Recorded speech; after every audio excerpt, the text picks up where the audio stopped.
Welcome back to another episode of Rap Drinks. I'm one of your hosts, Jonathan. I'm joined by Mike Farino and Bert Meir today. Today's guest is Blake Steigerwald. Blake is a cinematographer and a Trinity operator. So we're going to ask him what that means because I've never operated a Trinity before. So thanks for joining us, Blake. Yeah. Cheers. Cheers. Cheers, guys. Cheers. Also, Cheers, did I Bert. pronounce your name correctly? I forgot to ask you before Yeah, we started. it's Steigerwald. Steigerwald. Cool. Yeah. Nailed it. Nailed it. Dude, thanks so much for being on the show. Super excited to have you. I'm super curious. Like I tend to ask people whenever they come on, just like as you know, they're specialists in their field. How did you get started in this industry? Like, how did you make it to be like a cinematographer or just get into the film industry in general? So, my family has a lot of history of television. Mm-hmm. So I wouldn't say I'm a Nepo baby, but I grew up around TV. My dad and his brother John both sort of tag teamed the sports desk at CBS in Pittsburgh. Nice. The whole time of me growing up. So, one of them would do the 6 o'clock news and one of them would do the 11 o'clock news. And my father worked for the Pittsburgh Penguins, still works for the Pittsburgh Penguins, but worked for the Pittsburgh Penguins since like 85 maybe. And Okay. when I was really young, he was doing color commentary, which is like there's one guy who does play-by-play, and then there's a guy who's the color commentary guy. That's me. So he was doing that for the Penguins games. So when there were Penguins games, his brother John would do the sports desk on KDK, and my dad would go do the hockey games. And then after a while, he ended up getting like the drive, I guess, with the Penguins as the radio play-by-play announcer. Nice. And he did that for a long time, and then he got the TV job, and he did that for, I don't know, 15 years. Yeah. And traveled with the team, and when I was my parents split up when I was really little, and when I was a kid, I'd be back in Pittsburgh for the summers, like the whole summer, and my mother lives in New Mexico, so I would be in New Mexico for the school year. Yeah. Until I was about 11, and then I moved to Pittsburgh and went to high school in Pittsburgh, middle school and high school. But my dad he's on the road 180 days a year, 190 days a year with the Penguins. 100, yeah, something like that. And so he would go to do the news, and instead of getting like someone to babysit me, or if I didn't, it was fun too. He would just bring me to work, and I would wander around the KDK news station. And I was like a little kid back then, this is like me being an 8-year-old. Yeah. So, but I got to do some fun stuff because of that. And KDK does this thing called For Kids' Sake. They send a TV news crew out with the kids, and the kids can do, I don't know if they still do it, but they did it a couple of years when I was a kid. It's just because of you. No, my stuff was great. So you got to do commentary for the games? I got to like produce 2 news segments that they aired As a kid? as like an 8. So he's Like a been producing since he was 12 years old. 12-year-old. Yeah. That's a Nepo baby if I've ever heard one. So the first year I did some friends of my dad's girlfriend at the time had a Learjet that was like an executive jet that they chartered. Yeah. And it converted into a hospital so that they could like airlift medical people who were in deep shit, from getting hurt or something. So that they actually flew Christopher Reeves, who I don't know. Christopher Reeves was Superman. Yeah. So when he got hurt, that company flew him to the other hospital that was going to treat him. And it was really neat. It was like this jet, and everything, it looked like a nice, like what you'd think of as a private jet in there, but all the seats like folded up into the walls, and it turned into basically an ambulance. Whoa. What? So that crazy. was the first one. I got to fly around in that little jet for a little bit. At 8? So you're I was like 11 or 12. I was like, you're producing your 12. first show in a private Yeah. jet. Yeah, and then the second one, we went to the Century 3 Mall in Pittsburgh, and I don't know if any of your folks know about Pittsburgh, but Century 3 Mall is like a wasteland. Isn't that where they did like Dawn of the Dead? Like Yeah. It's like That mall, yeah. it's so well. I don't know if it was done, but sure, it looks just like that. It's an abandoned mall basically, and it held on for dear life for the longest time. Like there was like 3 stores in the whole place, and but yeah. So they had right at the beginning of VR being a thing, they had like one of those VR arcades where you could pay way too much money to play bad VR video games that would crash. So the second one that I did the second year was about VR. Jesus Christ. And basically just an excuse for me and my friends to go play VR video games all day. You got some cool topics to cover. That's amazing. But so I kind of grew up around that. And were you like a natural? Were you just a natural on camera? Or you just picked up like what it took to do this kind of stuff? Or Yeah, wait, were you on camera or were you like producing? both. Okay. Okay. Yeah.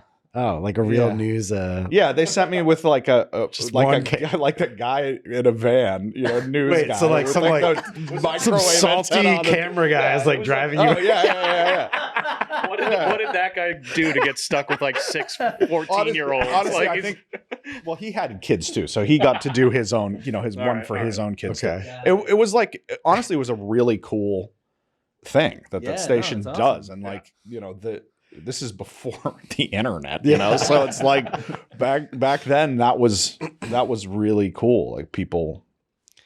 Yeah, no, You know, it's just people really funny. gave me a like ton just of put your shit kid in the van with this guy. 7th grade when I what was it, like 6th grade, I guess. So I went to 6th grade a couple days after it aired, and had everybody IMDb credits already. He's like, everybody's giving me shit about it.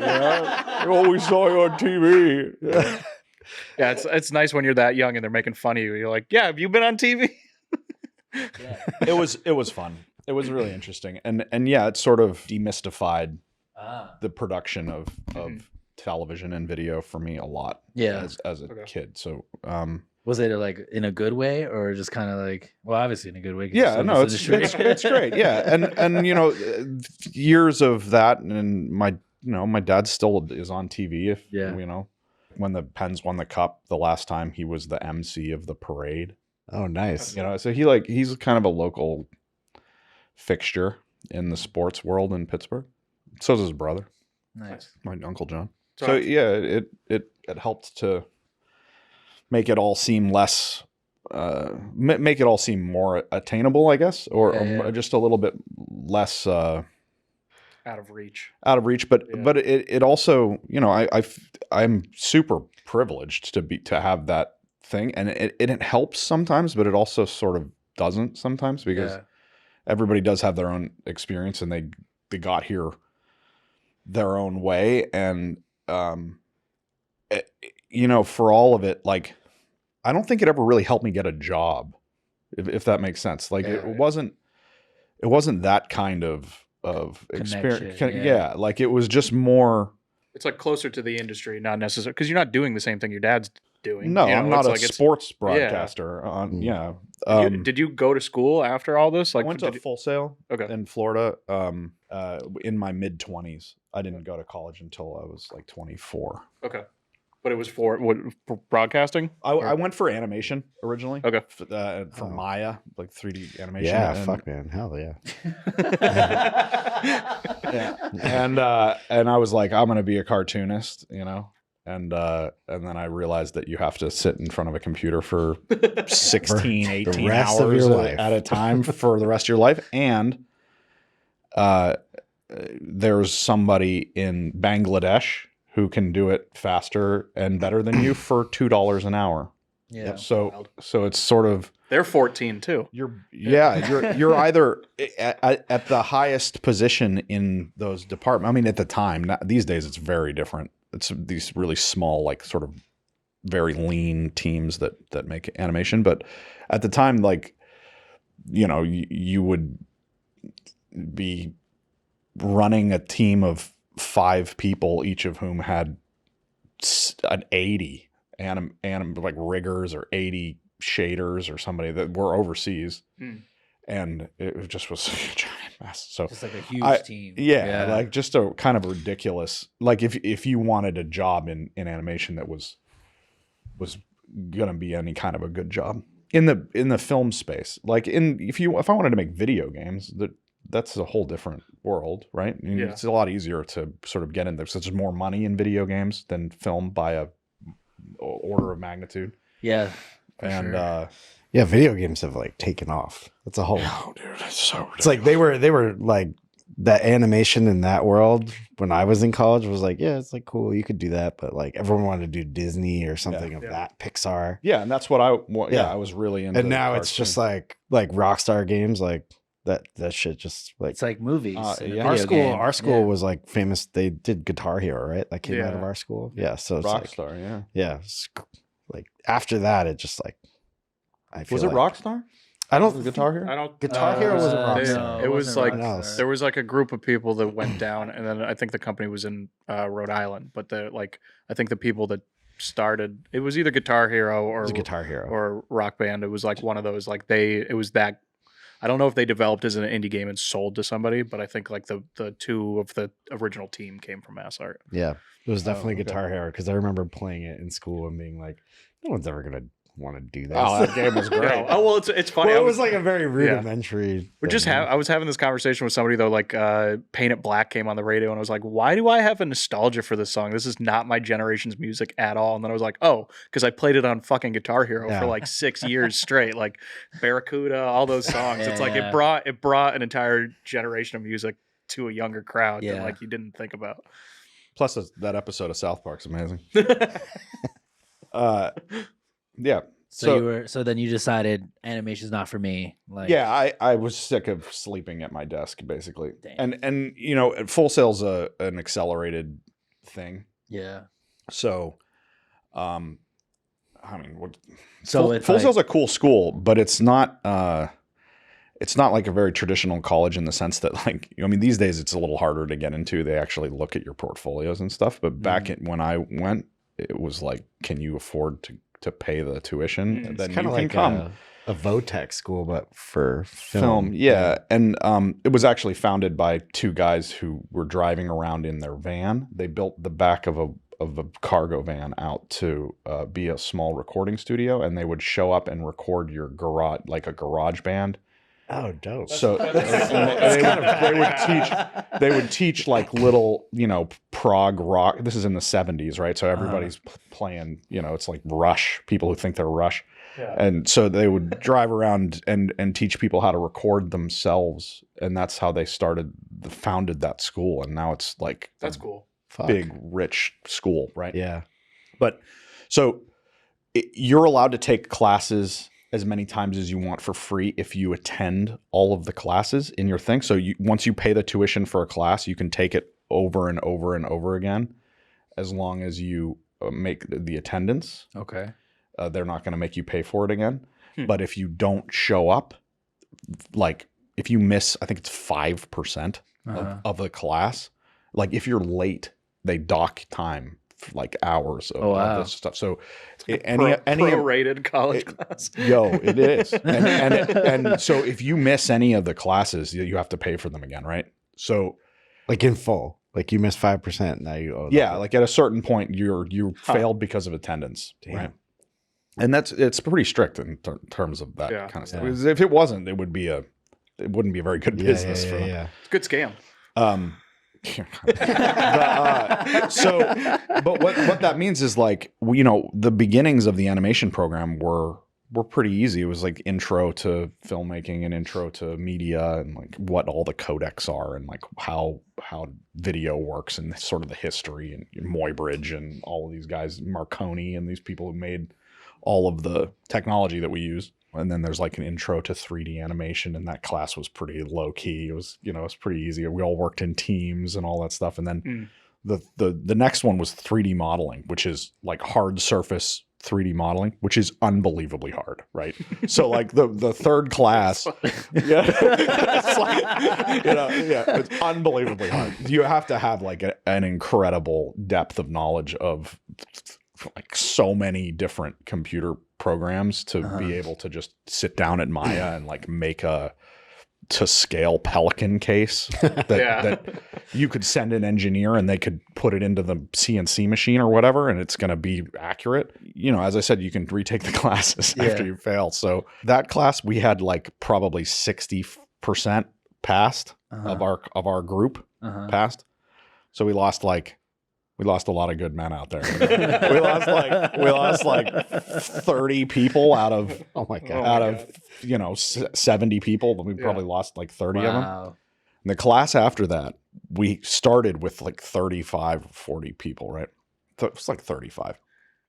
And 4 passed. The one was shaders and lighting, which was the class right after 3D modeling. And shaders and lighting is like the setting up and building textures, like light sources, bump maps, light sources, and like shading and lighting scenes. And this is before all that technology became like built. Yeah. So at the time, like if you wanted to make this material, you know, like a really shiny metal that had some distressing on it and stuff like that, and you wanted that to look good. Each one of them it's like a So this is like a combination of like 5 different things, and you basically have to program that, and it has, you know, a bump map and all this other stuff, and it was really hard, right? I love the idea of failing this. It's like it's an art form. Like it's completely like it's subjective. Yeah, but they're like, you just can't do this. No, but people couldn't they were getting like 7% on the tests, you know, like stuff like that. Like it was brutally hard.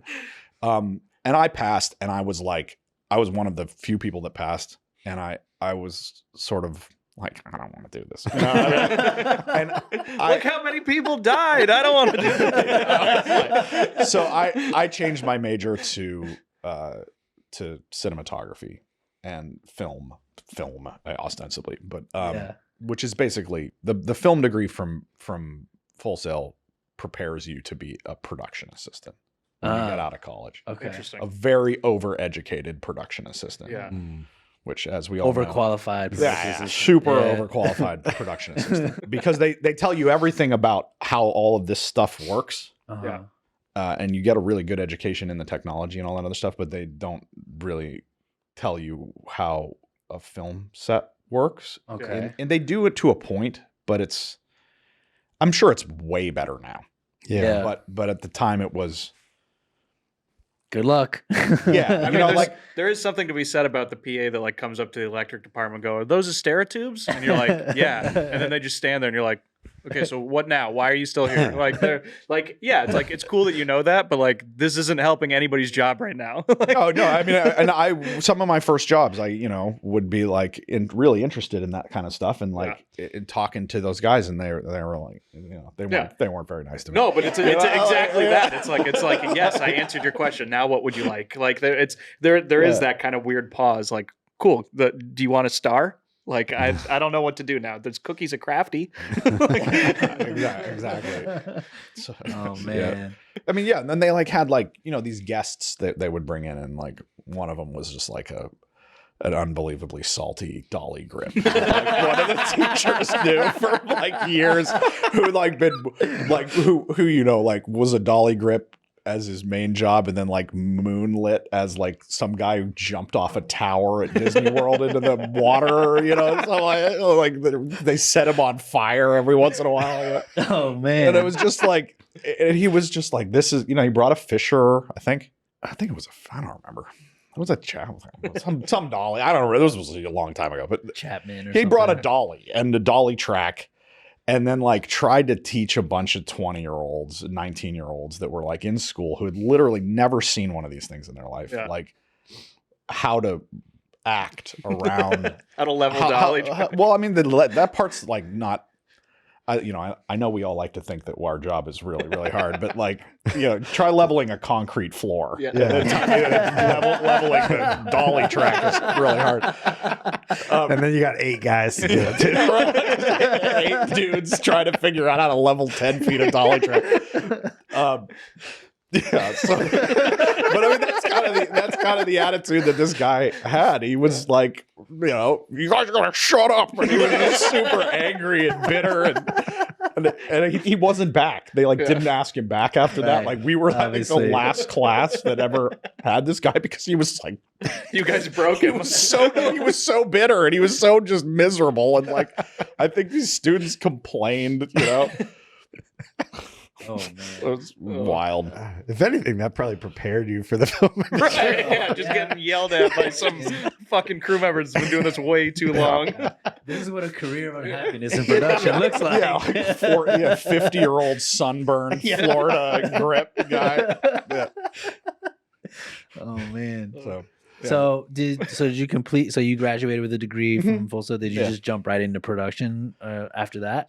yeah, I was okay. So the first gig that I got out of Full Sail, well, I worked in Florida for a little while doing like videographer stuff and running around and filming whatever I could. Car Yeah. dealerships, Yeah, like Star Wipe, yeah, stuff. Yeah, like yeah. Did you have your own- weddings and Nice. you know stuff. Did you have like your that. own camera, or did you have to did you get to borrow a Um, camera from? So the school. I mean, I don't want to make too much of a commercial for Full Sail, but if you got $100,000 lying around, you want to go to college. You can go there or buy an Alexa. You choose. You should I can't really go buy there Alexa. instead of buying an Alexa, because one of the things that's amazing about that school is that once you have a degree, you can go back and audit any of the classes for free for the rest of your life that are in your What? degree program. So I can literally just go to Orlando and rent an apartment and do the whole film program again. What? That's kind of nice. See that salty grip again. Right? Or whoever the You new could be, version of that be guy that is. salty grip. Be that salty grip. But no, it's like kind of amazing, and they let you use the gear, and they have all the nicest shit. You know, they had the first red cameras that Yeah. when they first came out, and they Yeah, you could take an half the you could class take for an it to boot up. HVX 200, which was the camera at the Oh yeah, time, yeah. home for the weekend, and you do whatever you wanted with it. Oh wow. I mean, that's kind of crazy. That's insane. Yeah, I mean, we shot our final project on an Cam ST Damn. with on film that they bought us. They yeah, bought the yeah, film. Wow. yeah. Like we didn't have no, but that's we part. were reaching out to like Fuji, be like, can we get some film scraps to do Yeah, I tests? used to compete. I used to call Fuji and be like, "Oh, Kodak sent me film," and then Oh like, here's some test film, and then Kodak would send me test film. No, it was really cool in a lot of that sense. But again, like knowing that now what I know now, being able to like really take advantage of all of that gack is not something that you can do in the moment because No. yeah, like it's just way.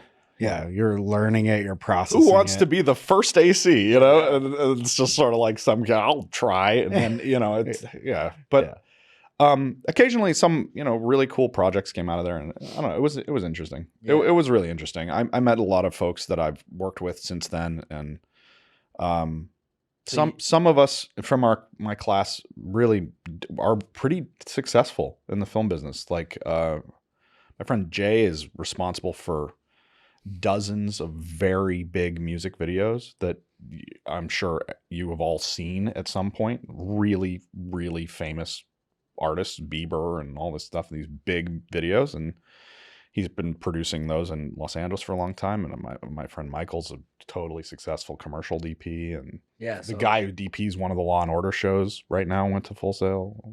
And yeah, Nice. it's very, I don't know, hit or miss, I guess. Yeah, I guess if you're lucky and you're able to basically get out of it, however much you put into it, it can really work in your favor. It's a for good school. sure. It's a good Yeah. school to go to Yeah. when you're in your 20s. So were you mean- borrowing their cameras to do the videography work when you graduated? A and little stuff? bit, yeah. Yeah, because I was still taking.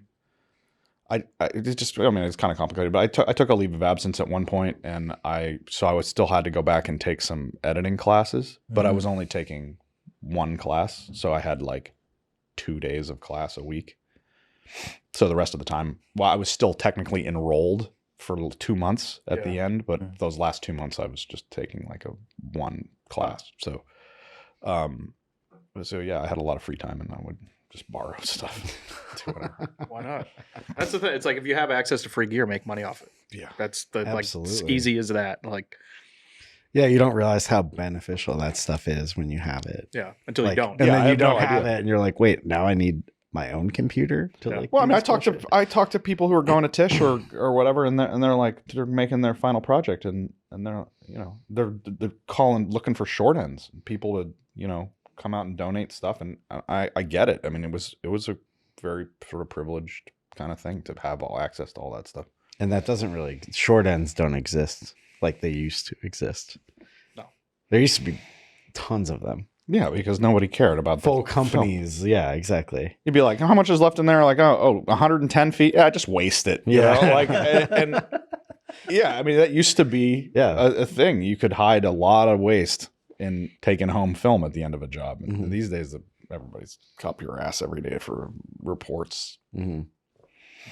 Stuff's expensive. So what was the first production job for you after that? Like, what was the first movie I worked on? All right, so I came back to Pittsburgh. I worked for the CLO, which is the Civic Light Opera, which is like a theater production company. And I was a sound mixer. Okay. And I traveled around to middle schools, and we did an informational theater production about the historic. This is awful. This is so awful. This is definitely first job. I drove the cube truck that had our whole set in it and all the gear. I drove the cube truck to, I don't even remember. We did 2 shows a day for 5 days a week for fucking months. Oh my god! And it was every high school in the whole Western Pennsylvania, all of Western Pennsylvania, every middle school and elementary school in all of Western Pennsylvania. Damn. And it was, theater kids. Those it was, Amish love it. Oh, man, it was. I mean, I don't know if you've ever been to Pittsburgh before, but if you just pick a direction and drive for 15 minutes, you might as well be in Alabama, or like Pennsylvania. Yeah. So it's nice. Yeah. It's a strange place. Sound mixer, cube truck driver. I was driving the cube truck. And I would set up the whole thing, and then I would mix the sound. When all these theater people would sing and dance for these kids and talk about Pittsburgh, and it was this whole show. And it was kind of like, by the time it was all done, we had that thing running like clockwork. Yeah, and it was a job. Yeah. It wasn't a bad job. It really wasn't. I would never do it again. When you say it wasn't bad, that was it was terrible. It was a lot. when you said infomercial, what were you guys? Was you like informational? Okay. It was like an informational theater, an educational. I thought you guys were like theater plugging production. Like for middle school. It was like to think Yeah, about. No, it was for kids. Yeah. Yeah, So yeah. and it was like about Pittsburgh's like where all the steel and plate glass was made forever, and so it wasn't about like getting kids into theater. It was about telling them about. It was Pittsburgh. about Pittsburgh. Yeah, it was produced by the Carnegie Science Center, and we had I thought it was to like get them involved in the arts, and nope. No, it was like it was a educational thing. Yeah. It was we had endowments from. I mean, again, Pittsburgh is like a Carnegie Mellon and Frick and all those guys are all Westinghouse. They're all from Pittsburgh. It has a lot of old money. Yeah. So they, it's the story of Edison and Tesla and all those people. And do they tell it the right way, or do they tell it the Edison way? It was pretty. Well, it was. I mean, they're pro Edison. For middle we schoolers. Get it. Yeah. You too can be incredibly talented and run a whole team of inventors and not sleep if you drink a bottle of wine that has cocaine in it every day for breakfast. Damn, why don't they sell that anymore? Film sets would be a lot different. Right. We didn't tell the kids about that. Oh, okay. All right. But that was wild. But that was a wild time. Yeah. I'm just picturing Zoolander working in the coal mines, like that's what's happening on stage. Like, No, it's a little bit. I mean, it was kind of like that. I mean, I can't remember. I'm trying to think. God, man, this is such a deep cut. got the black lung. It was It was a thing. It was my first real showbiz job for any amount of time. Minus right? the thing that you produced when you were 8 years old. Oh yeah, or, well, 11 or 12 or something. Sorry. Whatever. I had help. They sent a van. You remember what's that guy's name? You remember Groundhog Day? Yeah. The TV van Yes. guy? Yeah. Who was like trying to get the girl to go in his van. Like that, I remember the guy being like that guy. Like, he might as well have been like that. That was like, I mean, that's a mean thing to say. He's going to watch this. Someone could probably figure it out. It was like 1991, and it was called KDKA for kids' sake. And I guarantee you it's on the internet somewhere. We're finding it. John's making a note to look it up later. Yeah. It was cool. So after you did the theater production. So my first like real set job was for a film called Riddle, which is a Val Kilmer movie, and it was in Val Kilmer's most fat phase. Okay. Like when he was really in bad shape. Mm-hmm. He had problems with his throat. Yeah. He had throat cancer or something like that, some thyroid problem. So his voice had changed, and he was doing whatever he could do. But it was an interesting movie. It was a little horror movie, and I got hired as a location assistant. Okay. But I basically had to go be the ALM, like the scout. There were only 3 people in the whole locations department. What's the ALM? The assistant location manager. Okay. Because the ALM was went to Bonnaroo or something. I can't remember. But like he couldn't prep the job, you know. So I had to go drive all over the place and get all this stuff straightened out and figure out where we were going to eat lunch and where trash goes. And Was this all in Pittsburgh? it was in a town called Brownsville, Okay. which is south of Pittsburgh on the river. It's like an old Rust Belt steel town that's basically half abandoned. Yeah. Which is why we did it, because we could close the street. Yeah. And we could have all these like blown apart old horror movie buildings. Yeah. But yeah, I did that. That was a movie. I did the whole run, and then I was like, I'm never going to be a location assistant again. Usually. So you crossed out sound mixer, you crossed out location Yeah. manager. And then Cross out I cube truck started getting driver. PA jobs, and I was a PA for a while. I did a lot of set PA work, all the way up until like when I first moved to New York, to be honest. Yeah. Because, I mean, even though I had a lot of experience working as a camera assistant, and when I moved up here, like I didn't really know anybody up here, and I knew a lot of ADs. So, you know, like people would call me and I'd go run background on some TV show or something for a couple days, cover somebody. Just do what you can, you know? Yeah. But then when you started at PA, I know you did like a really big movie out in Pittsburgh as a production assistant. Yeah. So The Dark Knight Rises came through Pittsburgh, and I think they did 30 days in Pittsburgh, production days. Okay. And I did about 20 of them as a staff PA guy. And that job was the craziest thing I've ever seen and will ever see again, because the way Christopher Nolan wants to make movies is he wants to, I don't think anybody else gets to do it like him. I think he's said that before. Yeah. Like he's like, the reason all of his movies are these huge productions with thousands of extras and all this stuff is because he's the only person who is allowed to do it. And I think he said, I've read something recently. He said that he sort of feels like he has an obligation to. Yeah, it's like, who else are they giving these resources Yeah, nobody's to? giving. Yeah, exactly. So, so The Dark Knight Rises,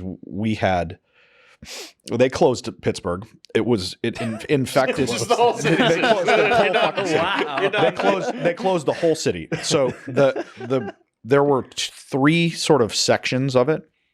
They were in Oakland, which is where the University of Pittsburgh is, and where Carnegie Mellon is. And they did all of the scenes that are like the courthouse steps in that movie, or the scenes where they're in the Two-Face's, the attorney general. He's the attorney general. Yeah. Yeah. Yeah. So when they're in his office and all of Or the those. DA. Oh, the DA. DA, Yeah, that's right. yeah. So all of that police station stuff was done in Carnegie Mellon. And that you want to talk about a non-shitty rig. they had this like square building that they were doing, and it had this square courtyard out in the middle, and they had a bay crane, and they built a platform that maybe 15 people could stand and work on, and it had big fixtures rigged all the way around the top of it, and then it had, you know, I don't know, 100 little Lecos and other little spots and stuff so that they could do smaller kicks and things all the way around the whole bottom, and that whole platform was on the crane. So they'd be like, we're going to the 4th floor, and the whole thing would get lifted up, Jesus, floor to floor, because they were shooting all night. They were shooting night for day, and it was insane. You'd be standing in there, and it was dark, and it was night, and you could see out. There's just plate glass windows, the whole wall, and that thing would come up. And it was like the sun coming up, you know, it was so bright, whatever, like 40, 20Ks or whatever they had on this. I'd argue that's still a shitty rig, because it's some guy offset sitting there going, how the fuck do we build this? And he's just putting things together, and he's like, this will work. It was Wally Pfister. Yeah. Right. And no, you have all the right equipment, 100%. It was insane. Yeah. I mean, I was like, yeah. There's no budget. No. There was there was no budget, because the budget is whatever it costs. Yeah, exactly. You know, they don't need awesome. to write it down, because it's just like, okay, well, how much did that cost? How much did that cost? Right. Exactly. It's like designing a website for the White House. You know, it's like, well, you're you, so I'm just going to inflate all the prices, and you're going to pay it no matter what. Yeah, it was wild. Well, just to talk about like the resources that they have on the, obviously they do like crazy lighting setups, so that shit's nuts. Yeah. But also like you talked to us a little bit about like hiring PAs. You were just calling your friends. Yes. So my immediate boss and his immediate boss. I mean, there were a lot of staff production assistants on this job. So the part in question, when I said they took over Pittsburgh, they closed Smithfield Street, which is 11 blocks long. It goes from the Smithfield Street Bridge all the way to 7th Avenue, right through the middle of downtown Pittsburgh. Mm-hmm. They closed that street completely to foot traffic and car traffic, and closed all the businesses on both sides of the street for 11 blocks, both sides. Then they closed both streets, all of the connecting streets that went up and down, except for one right in the middle, mm-hmm. which had intermittent traffic control. And so they would open it up, let the traffic go through, and then they would close it, and then they would shoot the Batmobile, all those stunts, all the plates for all of those car chases that are in the movie, running up and down this whole thing. And they, put bombs in the street and blew up the bus, that scene where the bus goes, why is Gary Oldman jumping around on the bus and what's his face is just hanging out over what's the other guy? Anyway, the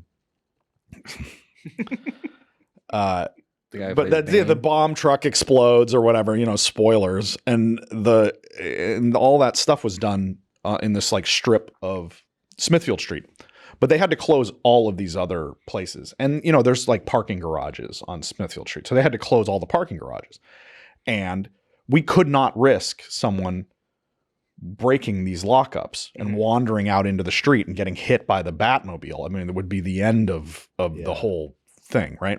So I was at one end, and this guy Ishmael was at the other end, and we were dealing with those lockups. And I had an immediate boss who's a really successful AD these days. And I was just sort of standing in the middle of the road, screaming into my walk. I was wearing 2 radios and yelling, and I had I probably had 10 PAs that were like my immediate PA crew, but there was a parking garage, and we had this kid, Brendan, from out on the Southwest.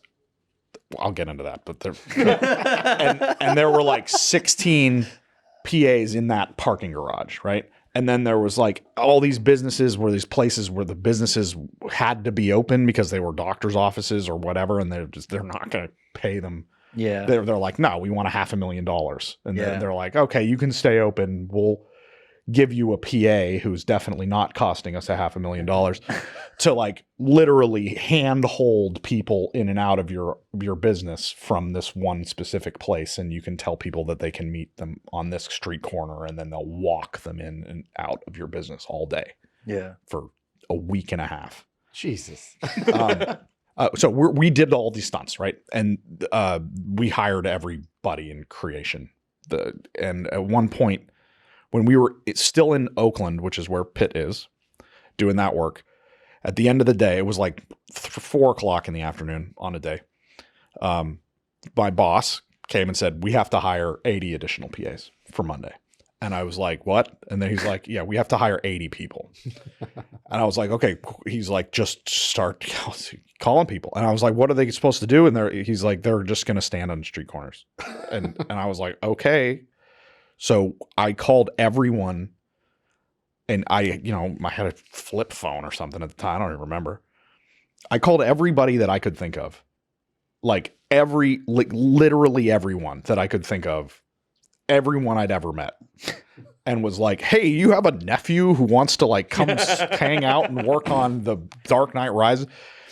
And we got people driving from Erie and from Cleveland and from all over the place for one day of 125 over 12 PA work, minimum wage PA work, which at the time was $125 for 12-hour day.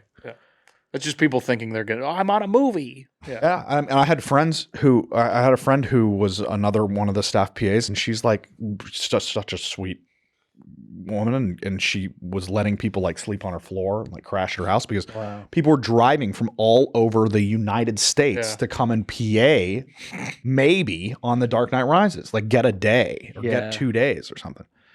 So like she had this, it was a disaster over there. But, yeah, people were sleeping in their cars. I mean, there was I slept in the not in the honey wagon, but in like the AD room of the honey wagon. Yeah. One time for like 3 hours. That was my turnaround. Jesus. Between 2 20-hour days.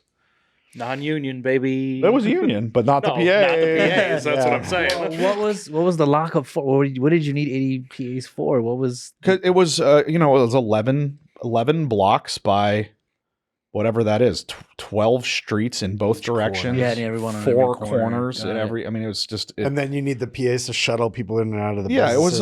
We had. I mean, we already had 100 PAs when we started needing another 80.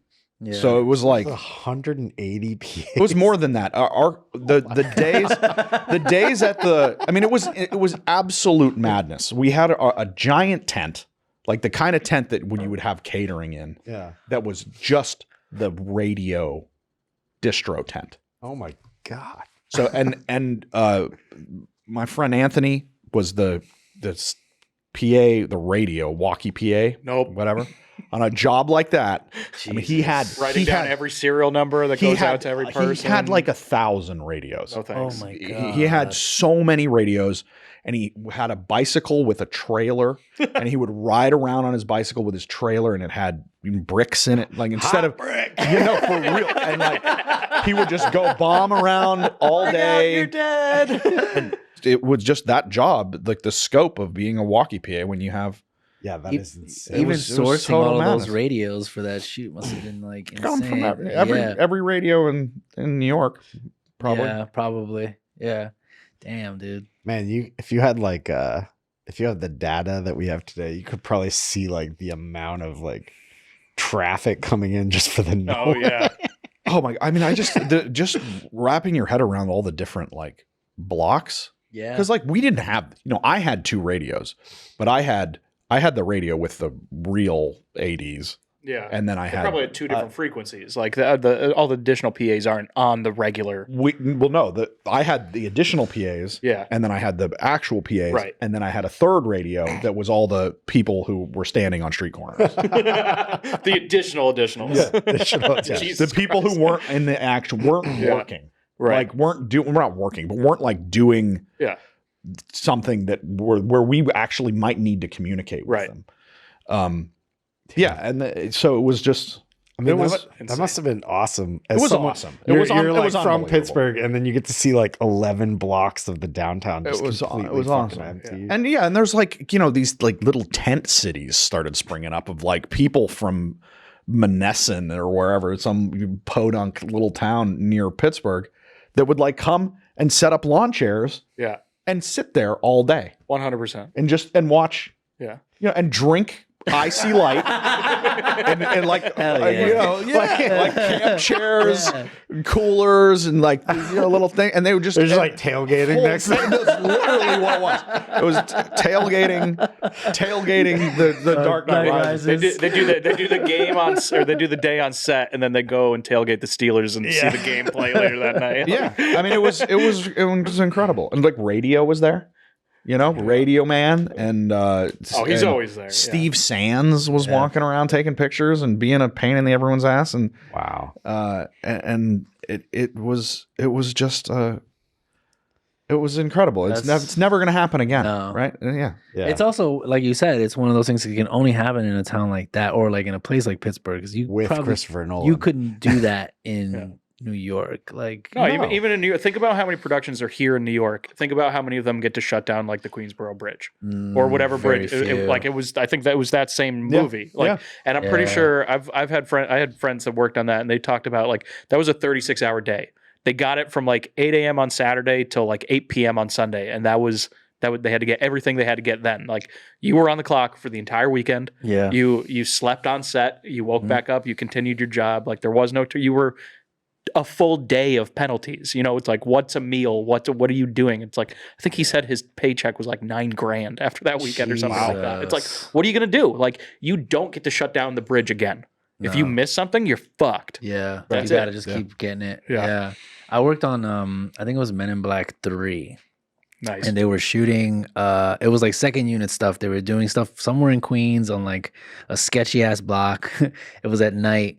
And I was one of those PAs that was on the corner, and I had to basically divert people from walking on the main like boulevard because that's where like the stunts were happening. And I remember like this couple at one point came up to me, and I was like, "Hey, I'm sorry, like you can't go this way. There's literally stunts happening." And I was like, do you mind going like the other way, taking the other block? They were like, "You want us to walk down that block?" Like, no one walks down that block. And I was like, all right, just give me like 5 minutes, and then I'll let you sneak by, because it was like, I'm not going to make you walk down an even more dangerous street right now at like 1 a.m. Like, I get it, I'm from here too, like but it was like, that was like one of the few times I got to work on those stunts things. It was like, this is nuts. They shut down like 7 or 8 blocks. There's like an armed car shooting up and down the street just to get the same thing. And you're like, oh, cool. Like when you see it the first time, like, oh, this is dope. By like the third hour, you're like, this is boring. Like we've been doing the same thing for like 4 hours. This is crazy. So couldn't really do that as often probably in New York. Like you'd have to be in like those outer borough kind of areas to do that stuff. I remember shooting in like the Lower West Side, and some guy on the second floor like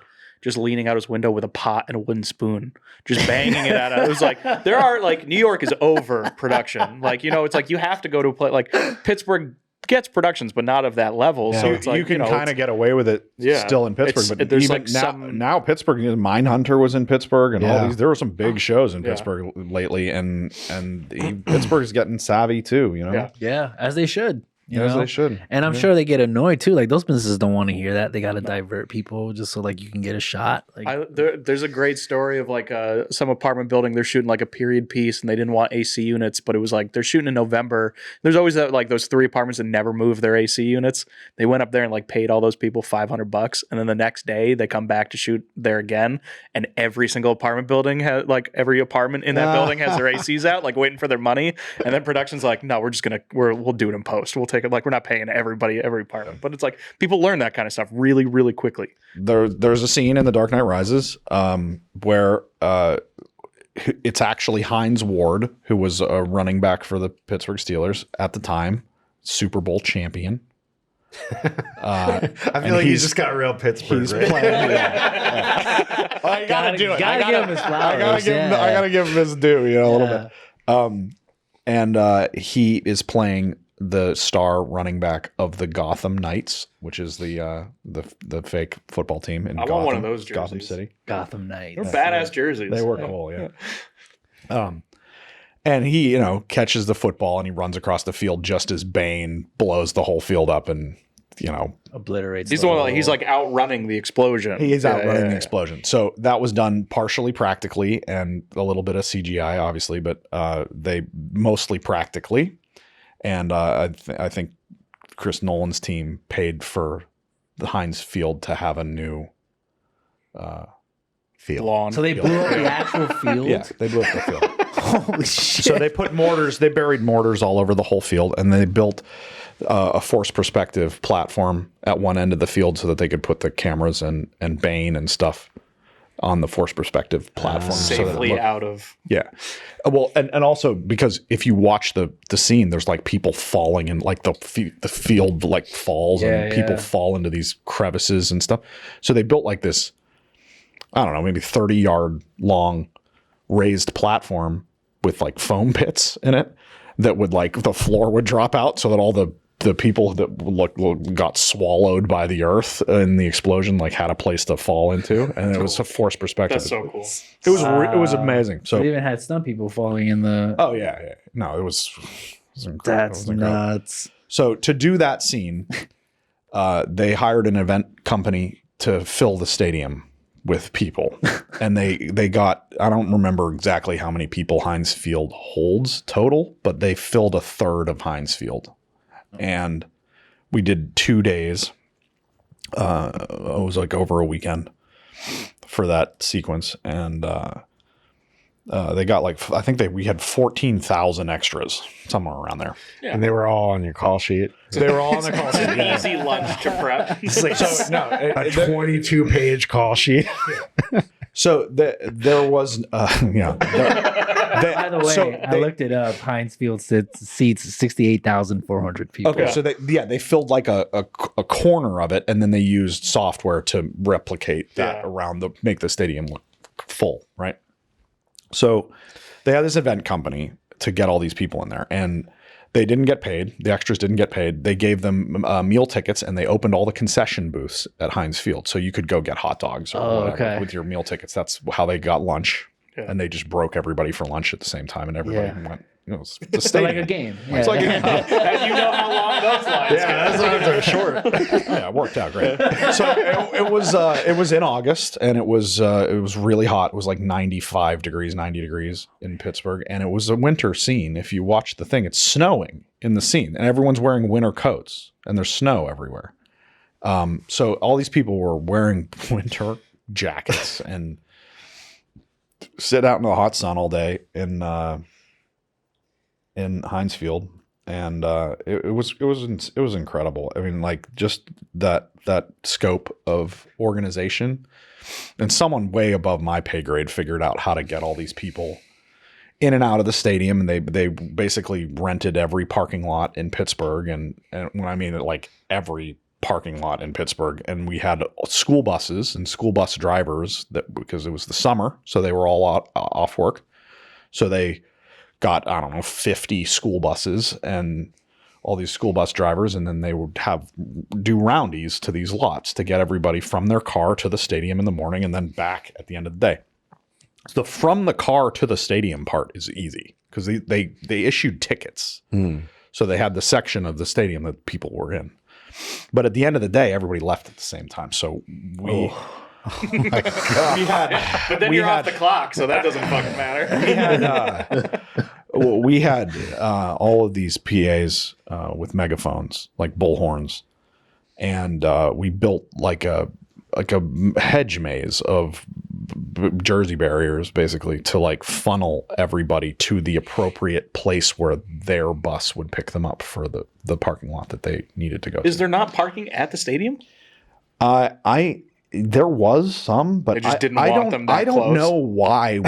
I think it was because like so that stadium's really close to PNC Park. And that's where the Pirates play? There was Pirates like another game happening probably. And I don't remember the exact problem of using the lots, but you know, I feel like a football stadium is like probably the easiest place that you can get thousands of people to show up. It was probably something where it was like PNC was going to charge them this much, and they were like, "Well, it's going to be like a savings of $3,000." Well, they used the parking lot for our base camp. So Yeah, the but parking lot- that doesn't. If you're filling a quarter of the stadium, base camp doesn't take up 3/4 of the fucking parking lot. That's crazy. It was a big base camp. Yeah.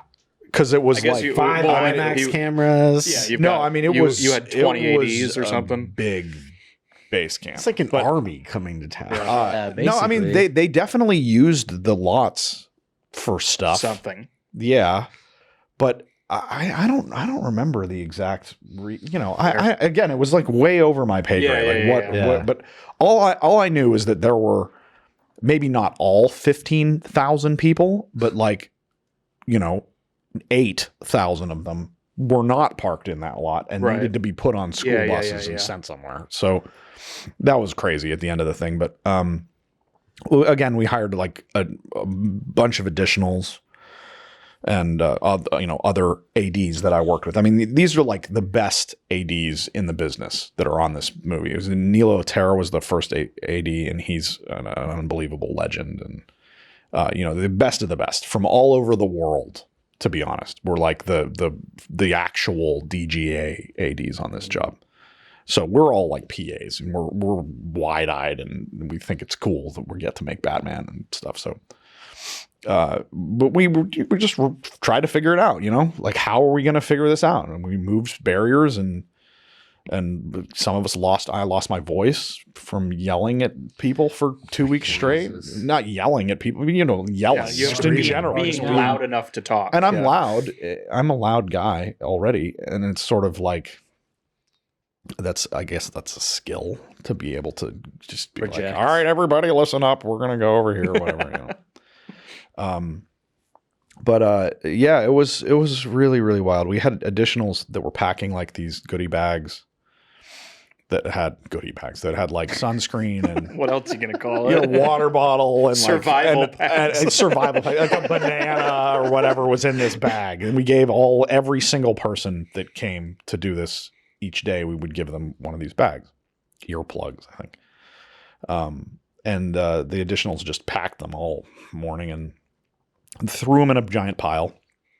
And we had like this 2-story pile of brown paper bags. I mean, it was comical. I wish to get like a personal note, love you, mom. Like, It's actually like crazy that Yeah. this was a multi-day thing. It's 2 days. Yeah. Like, I could see it being like one day, and the 14,000 people come, and they're like, okay, that was one day, and it's done. And then they came back. Well, what blows my mind about it is like that they came back. Yeah, Anybody exactly. came You said back. they were I mean, unpaid. Yeah, they didn't pay it. Yeah, that's fucking mind-boggling. I mean, there's guys like, fucking nuts. did they get anything? Or So just they were giving just the away. There were concessions. prizes, and there were. It was like a always, raffle. So for like coming in, you have the chance to win there- something. Yeah, they were meat giving raffle. away. They gave away like cruises and trips to the islands. That's and, kinda and cool. cars and Incentives. stuff. That's I the mean, like incentive. They gave away cars, They gave away a couple cars. Yeah. like Batmobiles or something. No, yeah. Well, the real question is, did they pay the taxes? Probably not. Yeah. That's your problem. That's another thing. I imagine that those people drove from all over the place to be a part of this. You're right. So I don't know that it was. Now we're gonna drive this car back to fucking Arkansas. They had lodging nearby. It was crazy. I mean, they did it on a weekend so that people could actually do it. Yeah. Right. That is And it was full days, it was right? amazing.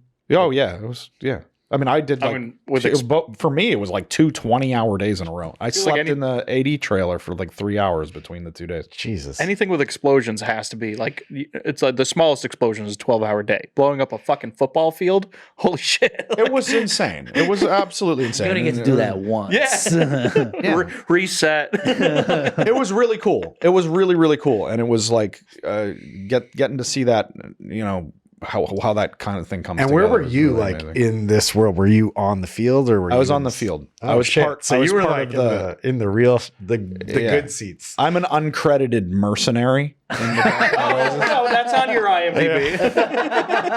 And it's because I was with a team of mercenaries that were stunt guys, and I got dressed up like them. That's because awesome. so that I could be in shots if I had to. That's And like one of- I could communicate with the AD department. So That's you my know. dream, to be an uncredited If you had mercenary. told me, I would have said that in the intro. DP, cinematographer, uncredited mercenary from the Dark Knight Rises. No, I mean that's what happens. You know, the big shows, the AD's department, Yeah. they sort of embed PAs in the background so that they can Still do run the- lockups and Still do calls, lockups yeah, and- over yeah, walkies. Yeah. Yeah, that must have been a fucking view to be on the field of that and seeing all of that. It was hearing all it of was that, and you're incredible. like, No, it was really, really. And then it was just all unbelievable. goes away. Like, Then you just go home and you watch. Oh, yeah. You watch The Simpsons. And Yeah, you go no, to it was sleep. over. Yeah, well, no, we did that before we did the stunt stuff where we closed the street. So the stadium was first. We did all that stuff, and then Shit. and then they closed the whole city of Pittsburgh, and then we were out in the street doing stunts for 2 weeks. Jesus. wild. It's a good litmus test, I guess. Yeah. They don't shut us down for blowing up a stadium. I guess we can stay. yeah, if you can get through the stadium part, you can do the fun part. Yeah. No, it was amazing. Jeez. And no, it was like I said during our break. You know, I would take that job again in a heartbeat. Like Hear that? Today. Yeah, So would you do it again? every with- day additional PA on the Dark Knight Rises. Like sign me up. Just that You know. job. Here's my question. Yeah. Would you do it again Just with that the job. knowledge? That's right. Would you Yeah. do it again with the knowledge you have now or go back clean slate and do it again? I would do it with the knowledge I have now. Oh, okay. Oh, I'd be awesome. You'd be accredited mercenary. Future. Oh, I'd be awesome. I'd be actually Oh my know God. what I was doing, sort of. Yeah, no, it would be a whole. Yeah. Well, to be fair, I would do it. You could call me as one of those additionals. oh yeah. No, I'd bag a What little- did you do on the Dark Knight? I packed goodie bags. Yeah. hell yeah, you did. You know, like, yeah. No, it was really a lot of fun, and it was really a lot of fun. Yeah, That's it's awesome, just a dude. mind-boggling experience. But that's not your only football stadium job, right? No. No. So okay. Oh, so that's a good that's segue right there. Flash yeah, forward 12 years at this point. It's been a minute, yeah. The time between the Dark Knight Rises and Super Bowl LV was okay. So basically, I did that job. I PA'd a little bit more, I additional PA'd, and then I got really into doing camera work. Mm-hmm. I got a job as a DIT on a movie that got flipped, and I joined Local 600 as a DIT. That was like 13 years ago, and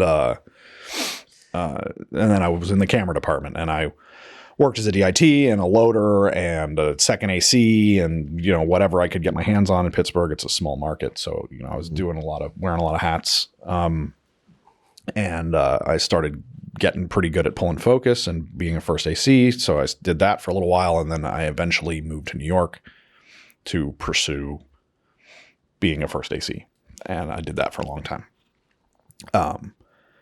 And then about 6 years ago, I re-rated as a camera operator, and I've been doing Steadicam work and Trinity work since then. Was that a big transition? Like going from, well, I mean, like you're working with DPs, operators as an AC, and then all of a sudden they call you and you're like, sorry, bro, I'm not going to.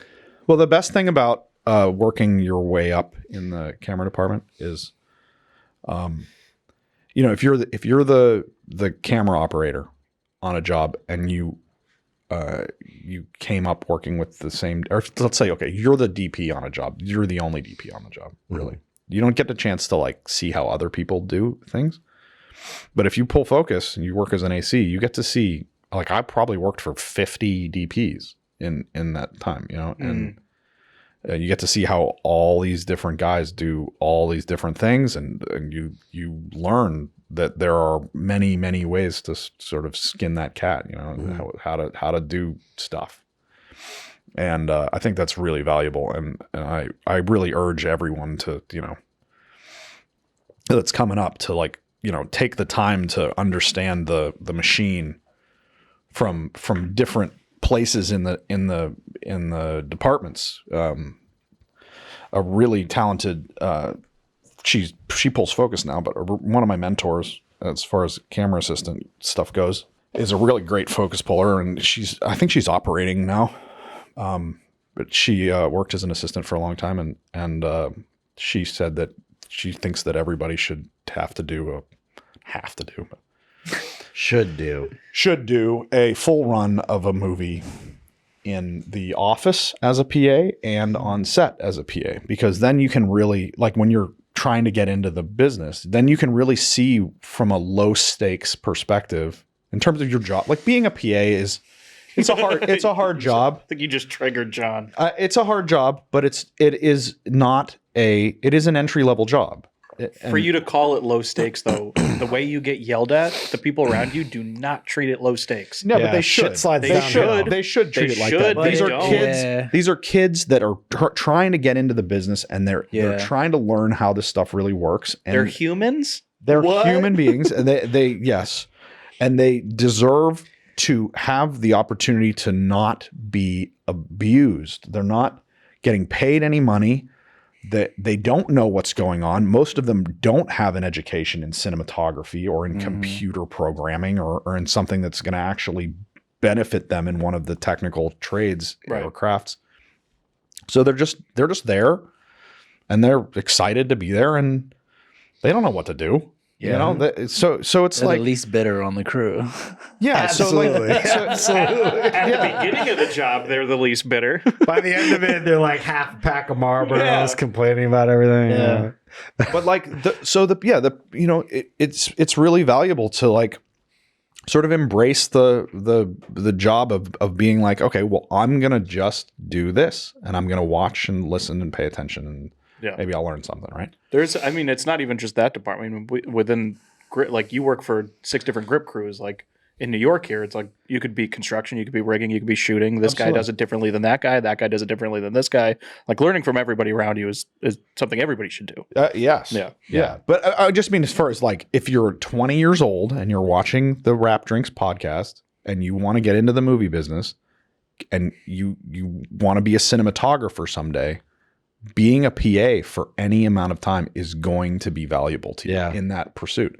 Yeah. And you shouldn't, poo-poo the job, like, you're going to end up bringing somebody coffee, but that guy might be James Stocktopole, Yeah. and he's, or somebody like that. You never really know where your next job is going to come from when you're young like that. Yeah. Like, you don't know. Yeah, no, you don't. And those people are heavy hitters that you're helping out with, and they're not going to be mean to you if you are respectful and are trying to learn and trying to do the thing. Take your phone and put it in your pocket and look. Yeah, step one. Yeah, for real. And look at shit. And I would say also the people that are on crew that treat PAs like shit, like, you'd never know if that PA one day is going to be your fucking boss. Like, they could end up being the fucking director. You salty fucking grip in Florida. Yeah, like, No, absolutely. Bill Hader started out as a fucking PA on a lot of these jobs, and now he's like doing shit for HBO. Like, he's a heavy hitter right now, and I'm sure he remembers a lot of the people that treated him like shit, and the people that helped him out. Yeah. So there's and for sure, like, as someone who worked as a PA, like, there's a lot of trauma that happens working on those long spans of jobs, but you learn a fuck ton of stuff about just how the sets are run. I think we've talked about this in the past too. Like, as a crew member, it's pretty easy to tell which PAs want this. Yeah. Like, there are people that show up and just are fucking idiots.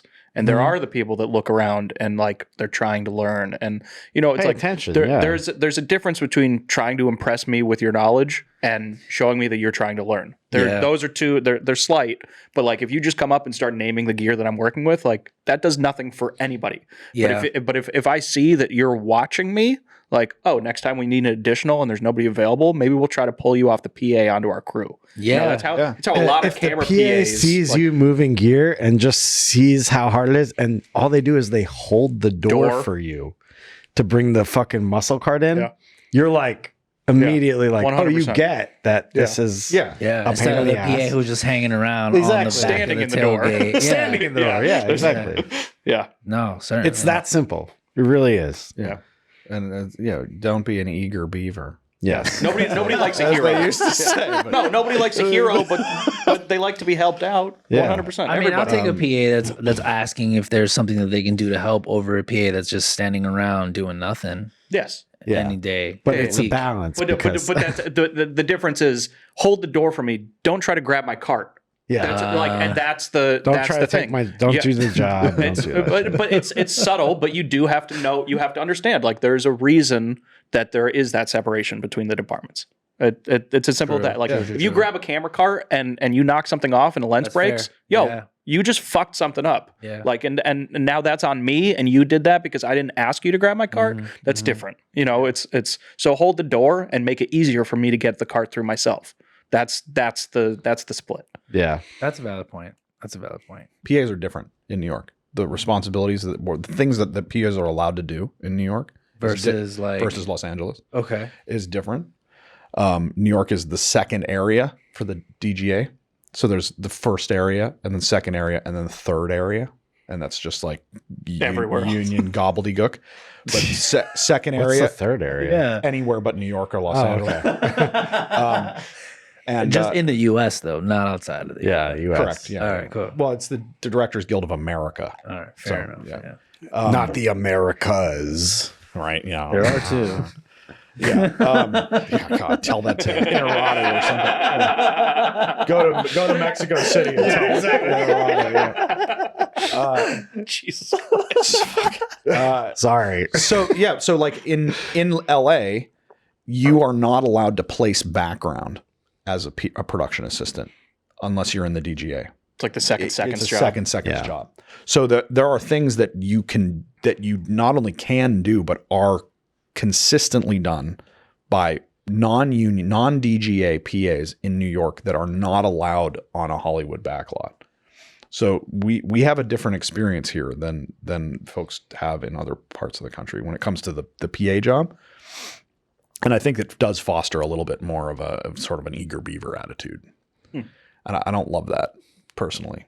I think, I mean, it's hard enough to, I mean, you have to get 600 days and you have to make a book and it's insane. It's insane, nuts. you know? Yeah. And 600 days? Yeah. You have to get 600. Before you can join DGA. You have to before you can apply. Yeah. You have to either do the DGA trainee program, which good luck getting into that. And then go basically be not an unpaid person, but like a very low paid person on sets. After you do the training program. You do the training program, and then you're like you're low paid for it? You get embedded on jobs. So the DGA will it's like a fast track, but it's not. They place you, and the DGA trainees tend to be paperwork PAs. Yeah, or like office PAs. Yeah. They tend to do a run in the office and a run on set, and they tend to be paperwork PAs in TV in New York, at least. It's a. But like think about 600 days. How long? Like how many days do you actually work out of a year? Like 600 days could be like 5 years. And that's usually like 5 years. That's if you're working consistently all year long. And then think about the fact that like, oh, you're PAing because you want to get into the industry, but you don't want to join DGA. Like now you're stuck in a position where you're putting in this time. You're hoping somebody from a different department pulls you out of it. Right. Yeah. Like other than that, you're only on track to join DGA. Yeah. Like, and if you're not in like series based work, like that could be 10 years. Well, I do. And the call sheets don't count. Yeah. Yeah. But like, really? You need 600 days that are verifiable that you were paid as a production assistant on a payroll job. Save your stubs. With a real call sheet. Damn. And it has to be a thing that they're going to go, nah, that doesn't count. Like if you're a PA on, student film, reality TV. Yeah. Or a commercial job. Maybe. Commercials. Yeah. Things like that, they don't count. They don't count. So it's only like series and it's only like Gossip Girl or something. Long form narrative. Jesus. Stuff, period. Yeah. It's the same with like it makes you feel bad for them. Treat them better. Yeah, treat them better. Yeah. Treat them better. Damn straight. I mean, when I learned that, I was like, because I was considering when I was a PA, I was like, I could be like a key PA or I could be like an AD maybe. And then I learned all that. I was like, man, that's a long fucking time. Yeah. Like, and I don't want to do just commitment. that. Like, I want to do other stuff. Like, that's a long time to commit to that. Do you think that's why a lot of new directors or DGA members are so bitter? Because they've already been broken. I mean, it's a horrible. It's a terrible cycle. Yeah, it's like but their union. everybody is good. not. Like- No one is nice to the AD department at work.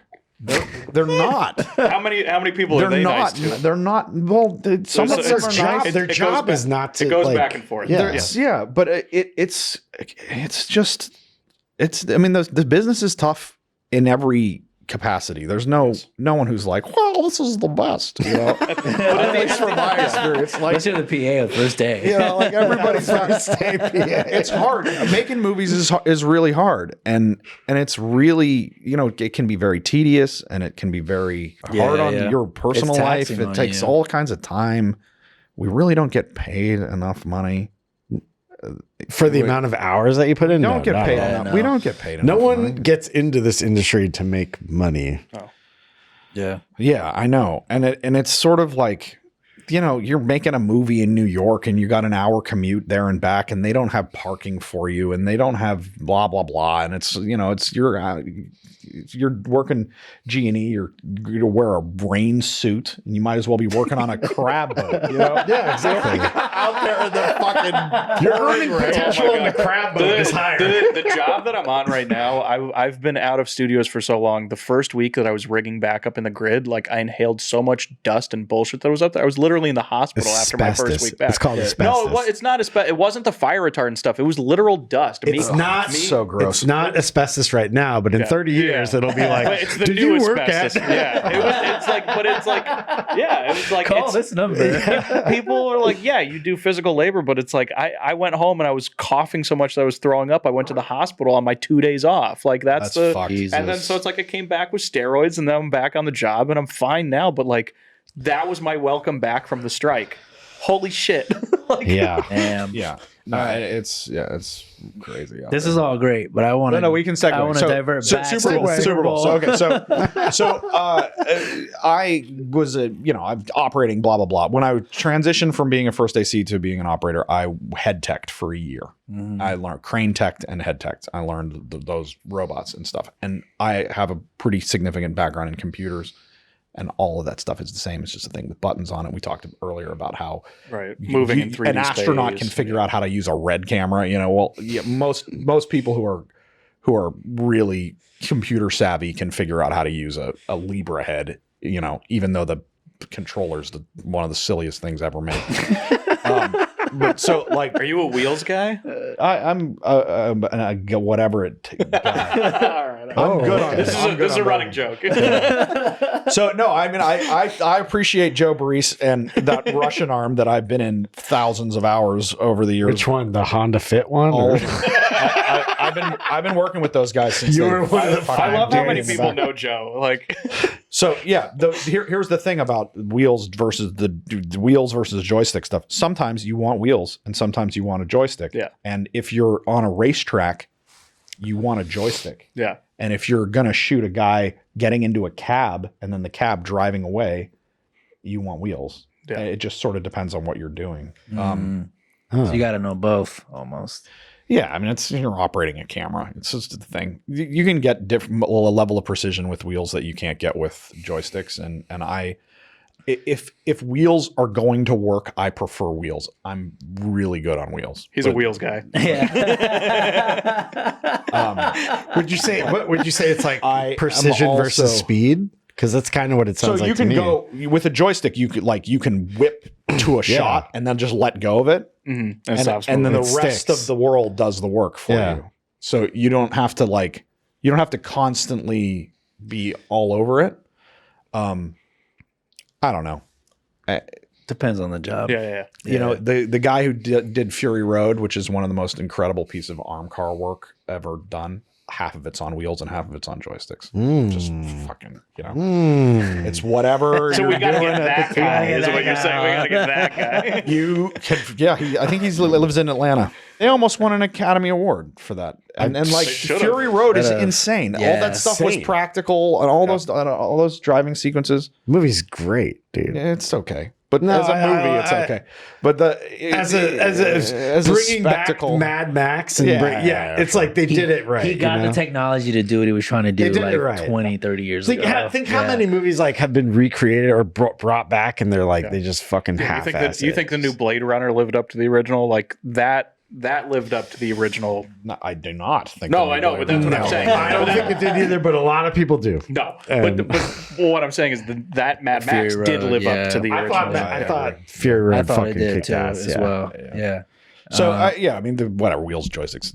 Back to the subject. There's a reason. There's a reason both of them exist. Yes. So, but you're more of a wheels guy if you had to be. If we have to make a short out of joysticks and wheels. I have things that have joysticks on them, and I have things that have wheels. He is Switzerland. He is Switzerland. But yeah, like if you do pan on the joystick, but tilt on the wheels. Yes. Sure. You're not far off. Well, you have a Trinity. You have a joystick, right? Yeah. For the tilt and the roll, and then you're using your hand to do the pan. Mm-hmm. But sometimes, like, I'll have somebody else do the tilt for me. Okay. So they'll be on a wheel. I didn't realize you like. Okay, then now we're jumping subjects here. But the Trinity, all over the place at this point. Wait, can we go back to the COVID Bowl? Super Bowl. Yeah. So sorry. I want to talk about Trinity 100%, but I think we should end with that. Super fun fact. Joe Barris is responsible for me getting to tech lead the Super Bowl. Oh, dope. And when you say tech lead, what does that mean? So the tech lead is the guy who figures out how to technically achieve everything. They usually are responsible for all of the gear, figuring out what technology we're going to use, how that all works. I also operated the A camera on that and on the Final Four that year. When you say operated the A camera, is this for the actual Super Bowl, or is this the halftime show, or is it the whole? So not the halftime show. The only thing that's in the Super Bowl that's not. So CBS Sports gets the Super Bowl that year, right? Yeah. Oh, and it's the COVID, right. So no one's there. 2021. You're not allowed to go to be. You're not allowed to be in contact with any of the players, right? Yeah, at all. And they have to do this thing called the features unit. And the features unit and the Super Bowl tease, right? So when the Super Bowl airs, there's like a 6-7 minute long video that they play on the Jumbotron in the stadium and that they play at home on every TV that's tuned into the Super Bowl. 100 million people watch it, right? And it's like interviews of the players, like how the year progressed, like some highlights from some important moments over the course of the season, stuff like that. Interview with Tom Brady, interview with Mahomes. There was the Bucks Chiefs Super Bowl. Yeah, it was like a hype video for the game. It's a hype video. It's the intro. It's called the tease. They do it every year. So somebody has to go film that. Usually they send like the same 10 guys who've been doing it for 10 years. Yeah. To places with dollies and a guy pulling focus and a sound guy. And they do it like these little ENG shoots, and they shoot it like normal, right? But they couldn't do that because of COVID. Mm-hmm. Yeah. Because the league was like, no, you can't. Right. You can't be in our practice facility. You can't be in our stadium. And the players aren't allowed to have any contact with you at all. And sorry. So and conversation over. And that's from the league. So CBS Sports is like, how the hell are we going to do this? So they were asking around some of these guys that have been doing the Super Bowl for a long time, like, do you have any ideas? And the guy who got me involved through Joe was a guy named Kyle Meek, who's a really talented sports shooter, called me and said, is there some way that we can put a Movi? The idea was that Joe was to put a Movi XL on a robotic slider and use that as a remote head and figure out some way to do it like that. And that's not really going to work out, right? Because a Movi XL is not a repeatable motion control solution. It's an operated motion head as opposed to a motion control head, right? And he must have called you because you did all the LibreTech.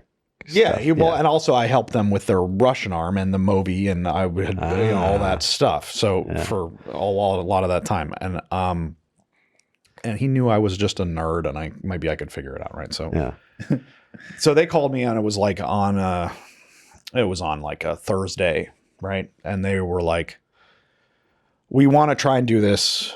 Do you think you can figure it out?" And I was like, "Yeah, I can figure it out." And they were like, "Okay, can you come to Cincinnati and demo it for CBS and make us something that we can show the NFL that we can do this in a remote way?" And I was like, "Okay, yeah, sure, whatever." And then like the shit hit the fan. My life was over. I worked 30 something days in a row after that for CBS Sports. So basically what they told me that they needed was they needed a way to have the camera be fully remote controlled on a slider, and they needed several of these setups for different things that they needed to get. They needed to have a remote controlled camera that could do the graphics. You know, those guys pop up at the bottom of the screen and they introduce themselves. We generate all of that content every year. They do that shoot. So the feature shoot is usually like an interview set that's a sit-down interview. It's got cool lighting, and it's got a little slider on it. It's got 2 angles on it. It's got a slider, and it's got another camera, the close-up. And then it's like a big sort of spectacle shot. In our case, we had like a 40-foot, 50-foot LED wall. Not a volume style LED wall, but like an old style LED wall. It played cool graphics. You still put whatever you want on it. Yeah. Put cool stuff on it, flames or whatever in the background. And then a green screen for the graphics for the people to pop up. So a 9x16 green screen and all this stuff. And then they, of course, wanted to shoot on, Alexas or something. So I was like, no, we're not doing that because you can't remote control the camera itself very easily. So we ended up shooting it all on Sony Venices. But I basically I rented a car. I told them, yeah, I'll come do this test. It's going to cost this much money. And I just threw out a number, right? So, and it was good. It was good money, but it was like whatever. And so I rented a car and I packed a Kessler Cinedrive, which is what I ended up using to do the things, into this car. And drove to Cincinnati because they wouldn't let me fly because of COVID. Mm-hmm. So it's a bitch of a drive, right? I've done it a couple times. No, I just drove straight. I drove straight, and I remember having a conversation with someone at CBS with the producer, who basically said like, yeah, this is fine, but don't stop. It's like what? They didn't want me to do it. Like I had to take rapid tests in New York before I left. Yeah. And then as soon as I got there was somebody, and it was back when we could talk about COVID and all that and silliness for a very long time. At that point, I think the earliest show went back to work in 2020 in August or September. So you're only 5 months into this bullshit that we were dealing with for a year and a half. This is peak COVID. It was 2021. Yeah, but it's February. Yeah. It was really. Yeah, it's early in everybody's still figuring this shit out. Yeah. Yeah. So it was a total shit show. So I rented a car to go to Cincinnati, and I packed I think it was like a Hyundai Santa Fe. I don't remember. It was an SUV of some kind, to the ceiling with all of this stuff. Yeah. I got a Venice and a Kessler Cinedrive with the rails and all of the stuff to do it, and some iPads and some computers and some things that I could figure out how to do this demo of how we could actually have a fully remotely controlled film set that had a dolly and where people could communicate, where the sound was captured, where the picture was. Did you not build this before you went out? Yeah, this is my question. No, it was like Cincinnati was the first time that you built 3 days. No, I was testing it. Okay. So I had to demonstrate that I like. The demo was the test. I think is the question. Yes, okay. Sorry, I thought you had built something and then No, fuck no. No. He built it in his head. No. What I had built actually, and this it is important. When the pandemic happened, me and my girlfriend at the time went to Canada, to where my family has a cottage up on Lake Erie in Canada, and we left 9 hours before they closed the border to the United States. Damn. Oh wow. So we were up there for a very long time, and then I got back in the fall of 2020 to New York. Well, July, I guess. And I had a couple producer buddies of mine that were bothering me because I know streaming, like, video distro and stuff like that pretty well. And they were like, how we were sending out these remote packages, and like, how do we do this? How do we do these remote camera jobs? So I had built in like an SKB, one of those little rack flyer cases with a laptop in it. I'd put like a Blackmagic, one of those things that is the streaming box. Well, I don't even remember what they're called anymore, but that and some other stuff in there, and video switching stuff and networking stuff and capture cards and all this stuff, and built it out this little box that I called a Setcaster. That was a solution for streaming 4 cameras simultaneously and director's feeds, like a return feed, so that you could shoot an interview on site without anybody being there, basically. Damn. So we would send these.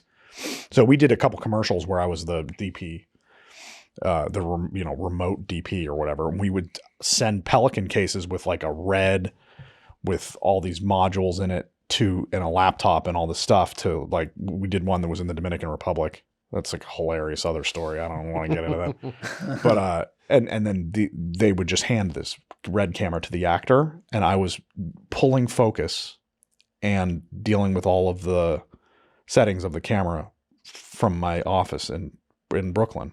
Whoa. Huh. While they were running around in a river in the Dominican Republic with a cellular connection. So like cellular internet hotspots. And basically I would set up the computer so that it had full control on it, remote access the computer. And then you could use full control on a local network to control the reds. That's pretty cool. But so I had this is partially why I got this job. I was already doing like there was some pre-work. there was some work that went into it. So okay, so I go to do this, like, slider to that. You're fine. So, but they literally gave me like 4 days to figure this out, right? Yeah. Like, they're like, we have to do it, and it has to work, and it has to be this thing. Can you do it? Like, you can come. So, and like, I talked to the guy on the phone, the producer, and he was like, yeah, we'll give you a shot. And I was like, okay. So I rented a car. I drove there with all this stuff. And this place called Midwest Grip and Lighting, which is a very big grip and electric company that's in the Midwest. Go figure. So we went to their shop, and I set this thing up and showed them how we could pipe the feeds into Zoom and combine all of the audio and do all of it so that the director didn't have to be in the room, and the person could do the interview, and we mounted a monitor on the end of the lens, and that would have the director on it so that they could look right into the camera, and instead of a teleprompter, it was a Zoom call. Person, yeah. Wow. And it worked. I mean, it sort of worked. It worked well enough that they were like, okay, we can do this. And they were like, okay, so what do you need? And I was like, well, we don't know. At the time, we didn't know who was going to be in the Super Bowl. It was either the Bills or the Bucks, and it was Green Bay or the Bucks, and it was the Bills or the Chiefs, right? Yeah. Mm. So, and it was like a week from the AFC and NFC championship weekend. So I was like, okay, great. Well, I need to get all this gear here, and we need to be ready to send it on trucks to wherever we're going to actually do these shoots. So we figured that out. Midwest Grip and Lighting gave me a warehouse room that was a giant, empty, cold warehouse for myself that I woke up in from my hotel. So I was staying at this like really convention center-y kind of hotel in Ohio. Mm-hmm. And it probably had 500 rooms or something like that. And I didn't see anybody else who was staying in the hotel the whole time I was there. I didn't see a single other human being who was a guest of this hotel the whole time I was there. And I asked about 4 days, like Thursday, I'd been there for 6 days, but I asked the receptionist, how many people are staying in this hotel? She said, there's 13 rooms booked. I mean, I can't imagine people were like, "Oh, COVID lockdown. I'm going to go to Ohio." Like, there was still a curfew in Ohio. That's yeah. You weren't like allowed out after like 10. Businesses had to. I mean, it was ludicrous, but anyway. So, yeah, it was crazy, and I would just wake up and go to this warehouse, and every day I'd get like a new order from something or whatever. So like I had call like.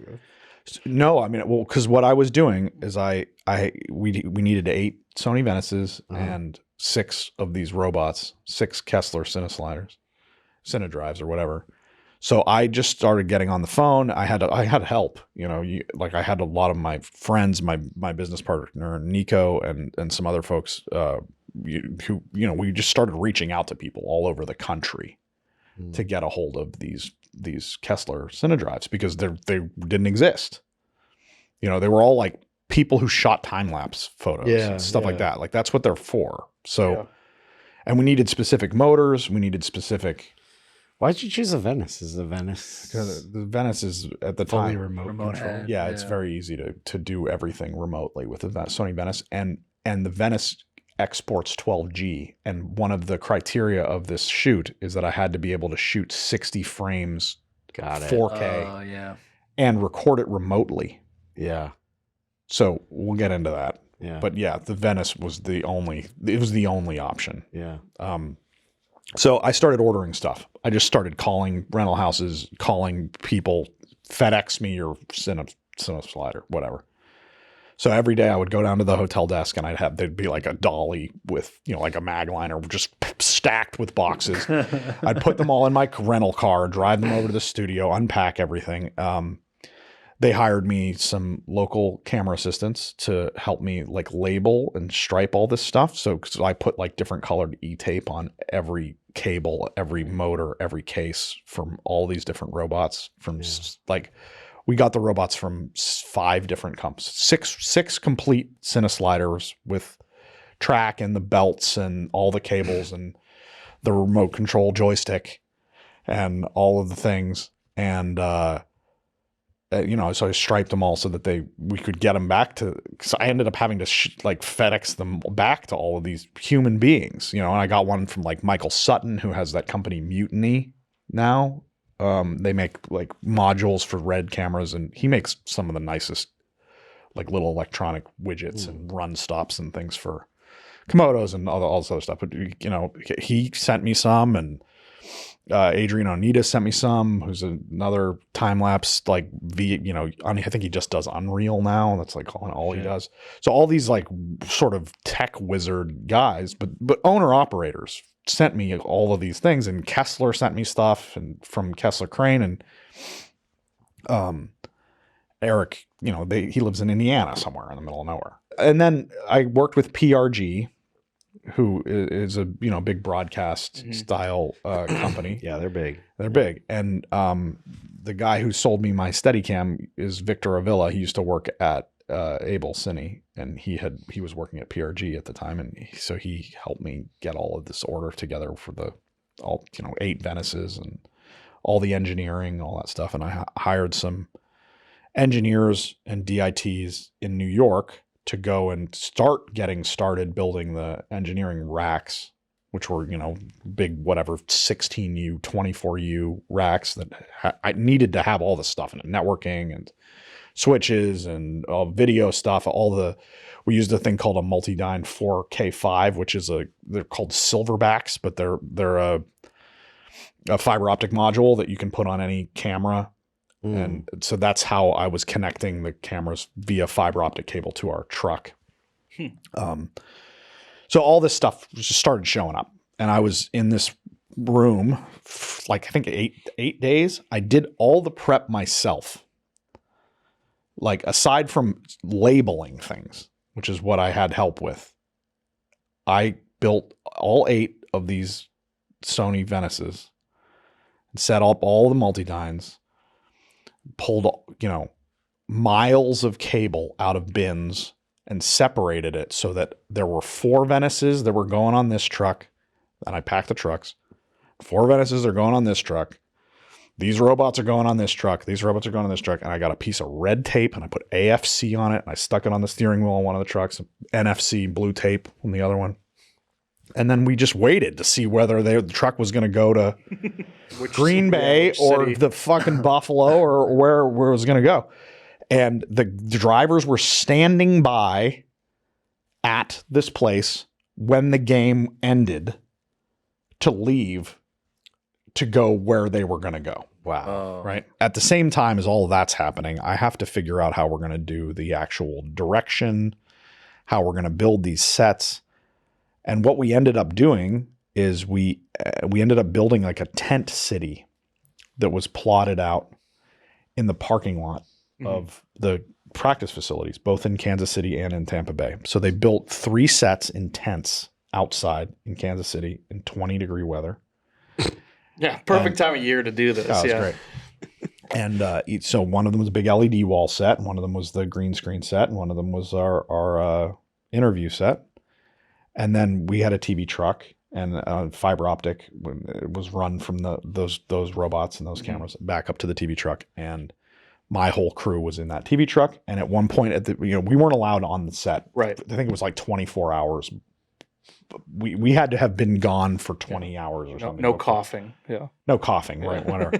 But we got that like reduced. But like the original mandate was like, yeah, you guys just build the set and then like tell us when you're done, and then we'll come like a day later into there and you guys can turn everything on and do it. And we're like, that's not going to work. So it eventually got to a point where it was like 8 hours turnaround that they were requiring, where we weren't allowed in there for 8 hours before they brought Mahomes. All the people. Yeah.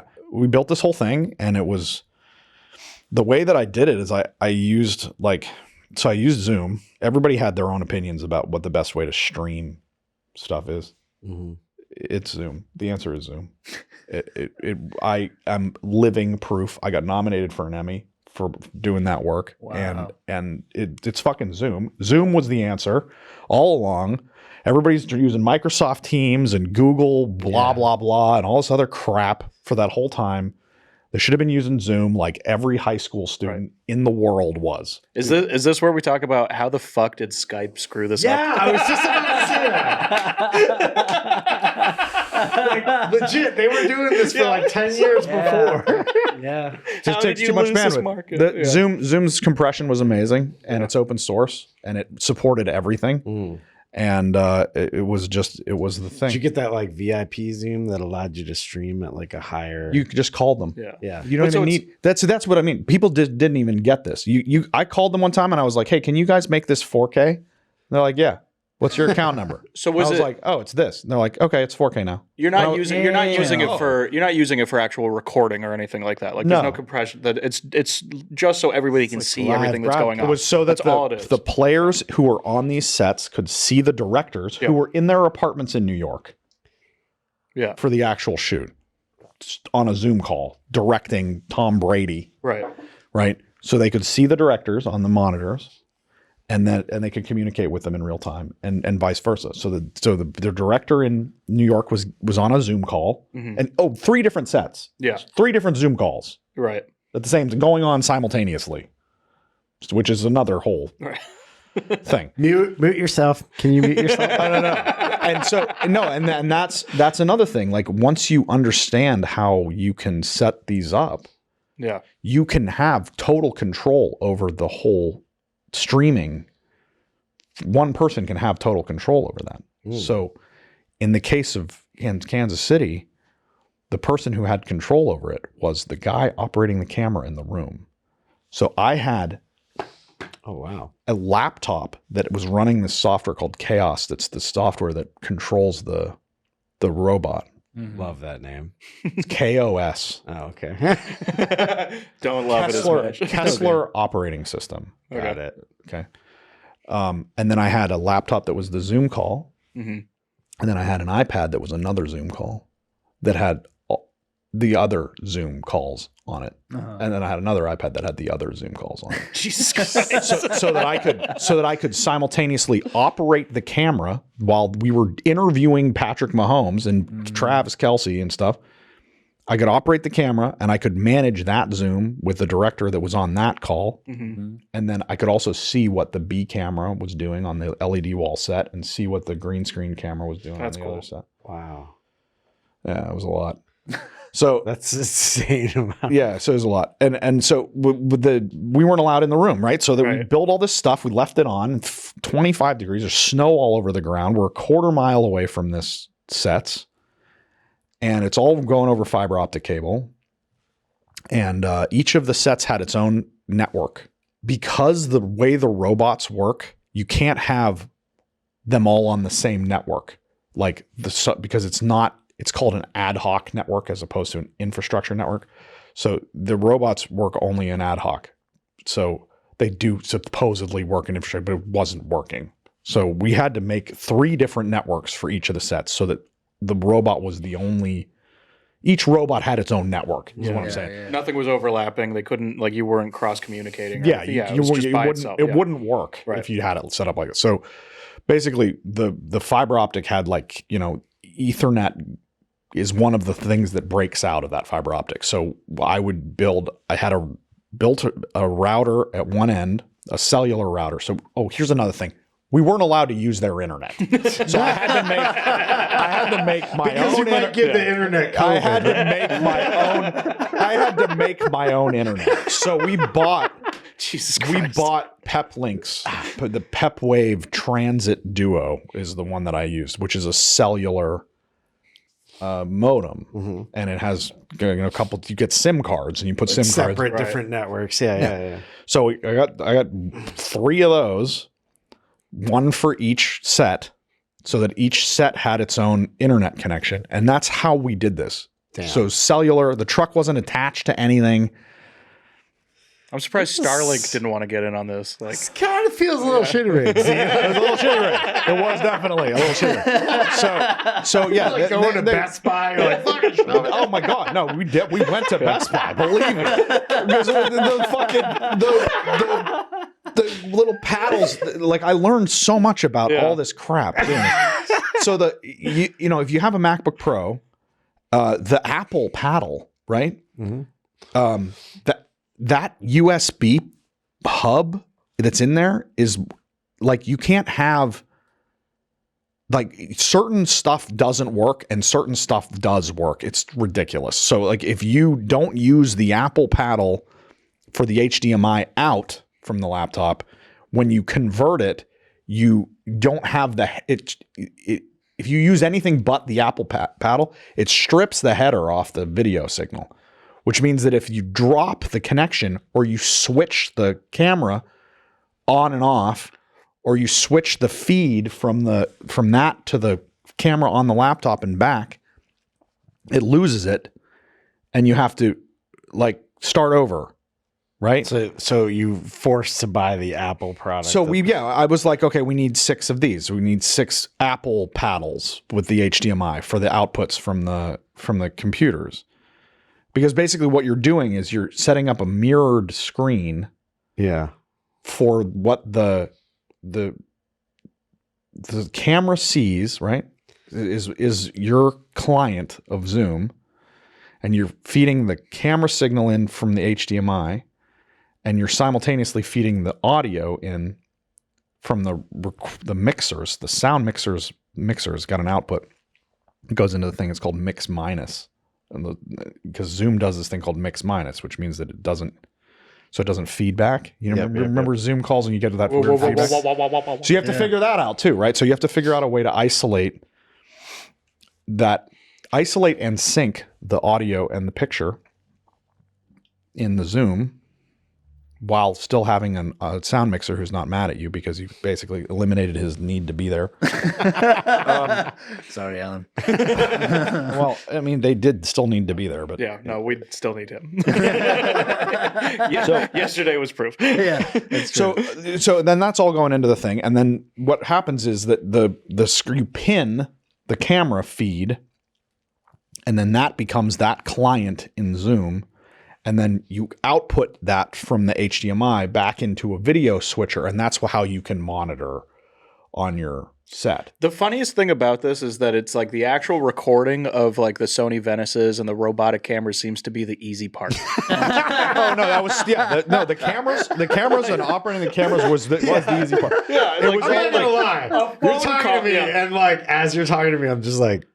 You lost me like 5 steps ago. This was very complicated, right? It was very, it's a Zoom call. The Zoom call was the hard part. That's insane. It was a Zoom call, and the Zoom call was the hard part because it was like I'm talking about 20 people. Yeah, it's how many people are all these different cities, and they all have to be able to see. And if anything drops, you're fucked. Yeah. You don't get to do it again. No. You can't go in there and fix something. You're not allowed. Yeah. Oh yeah, that's even the hard part. Is you're building it. And you're like, bye. Yeah. Good luck. Bye. So and there's three different. This is happening times 3 simultaneously. Right. And times 2. We're in Kansas City. Yeah, that's right. Yeah. We're in Kansas City, and I got a team in Tampa building that one. And figuring it all out, and so it's like at this, it was total madness. Did you get the Emmy? No. Fuck you. And the reason is, it's the same reason that whenever I start talking about this job with people, and like I really start getting into the details, they just sort of gloss over. And it's the same. So it's the same thing happened with the fucking Emmy people. Like we sent them this unbelievably cool like BTS video of like how we did it and all the people that were involved. And they gave the Emmy to like the guy who decided it was a good idea to put a Venice on his Steadicam, walk around on the field. It's like seriously what happened. He's like covering the same event as you. I was like, I had 8 Venices and you had 1, and they gave it to that guy. You remember the full frame? You know that first Super Bowl that had like those full frame shots where on it the field, looked kind of like a video game. Yeah. Wow, really? That's what won the fucking thing. I don't know about that. Yeah, it was pretty silly. Well, so you did all this, and we did it. I was in Kansas City. We did the thing. We built the whole thing. I got 3 hours of sleep that night. 30 days straight. Yeah. So from the day that I left till the shoot in Kansas City was like 16 days or 17 days, something like that. That makes sense. Because you said you got the call like the week before the AFC. I got the call on a Thursday, and then there's 2 weeks until the Super Bowl. I got the call on a Thursday. I left on a Sunday. The first day that I was in Cincinnati was a Monday. By Friday of that week, we had done the demos and gotten approved. Then I was there for another week, packing and all that stuff. That weekend was the AFC NFC Championship games, and then I drove from Cincinnati to Kansas City, and met the trucks down there and started building that stuff. We shot that on Tuesday. So I had like a day or 2 days or something with the crew. They flew the crew down there, right? Which is good from New York. Wait, on separate planes or what? No, they flew. I mean, kind of, but they flew. They flew the crew down, and everybody wore. Like my DIT wore like a respirator with like a helmet. It was ludicrous, and everybody nobody had COVID. Yeah. Nobody got COVID. Yeah. So it was something, but yeah. So we did the thing in Kansas City, and then I literally went to the airport. We packed stuff and wrapped a little bit in Kansas City, and then I flew to Tampa. we did a tie-in with DeSuze and Miro's show, which is like a they were the talk show, football talk show, right? Yeah. Sports talk show. Yeah. So the Travis Kelce interview, which we shot, I shot in Kansas City in a parking lot in a tent. I streamed that video to the Jumbotron at MetLife Stadium. Huh. And DeSuze and Miro sat in armchairs on the 50-yard line at MetLife Stadium. That's pretty cool. Outside in 8-degree weather. And Still did pretty an cool. interview with Travis Kelce over Zoom. I swear, I thought you were going to be like, I did this thing, and that's the reason Travis Kelce and Taylor Swift are together. Wouldn't that be fucking cool? Damn.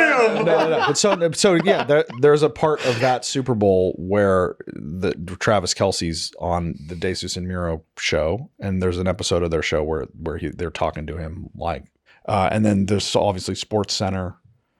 You know, there's a wall in Sports Center where we were sending them a stream, and That's crazy. You did that. Own. Like, So you became the guy that was just streaming the stuff during the pandemic for the NFL, pretty much. Yeah, for just those, well, for CBS Sports. For CBS Sports, yeah. And like one, you know, I came in pretty hard to that world because these are all these old guys who've been doing it for years, and they had all their own ideas about how everything should be done and all these things. And luckily, I had the support of this producer at CBS Sports who was a really successful producer and a really respected guy, and he got the final say about how this is all going to go. And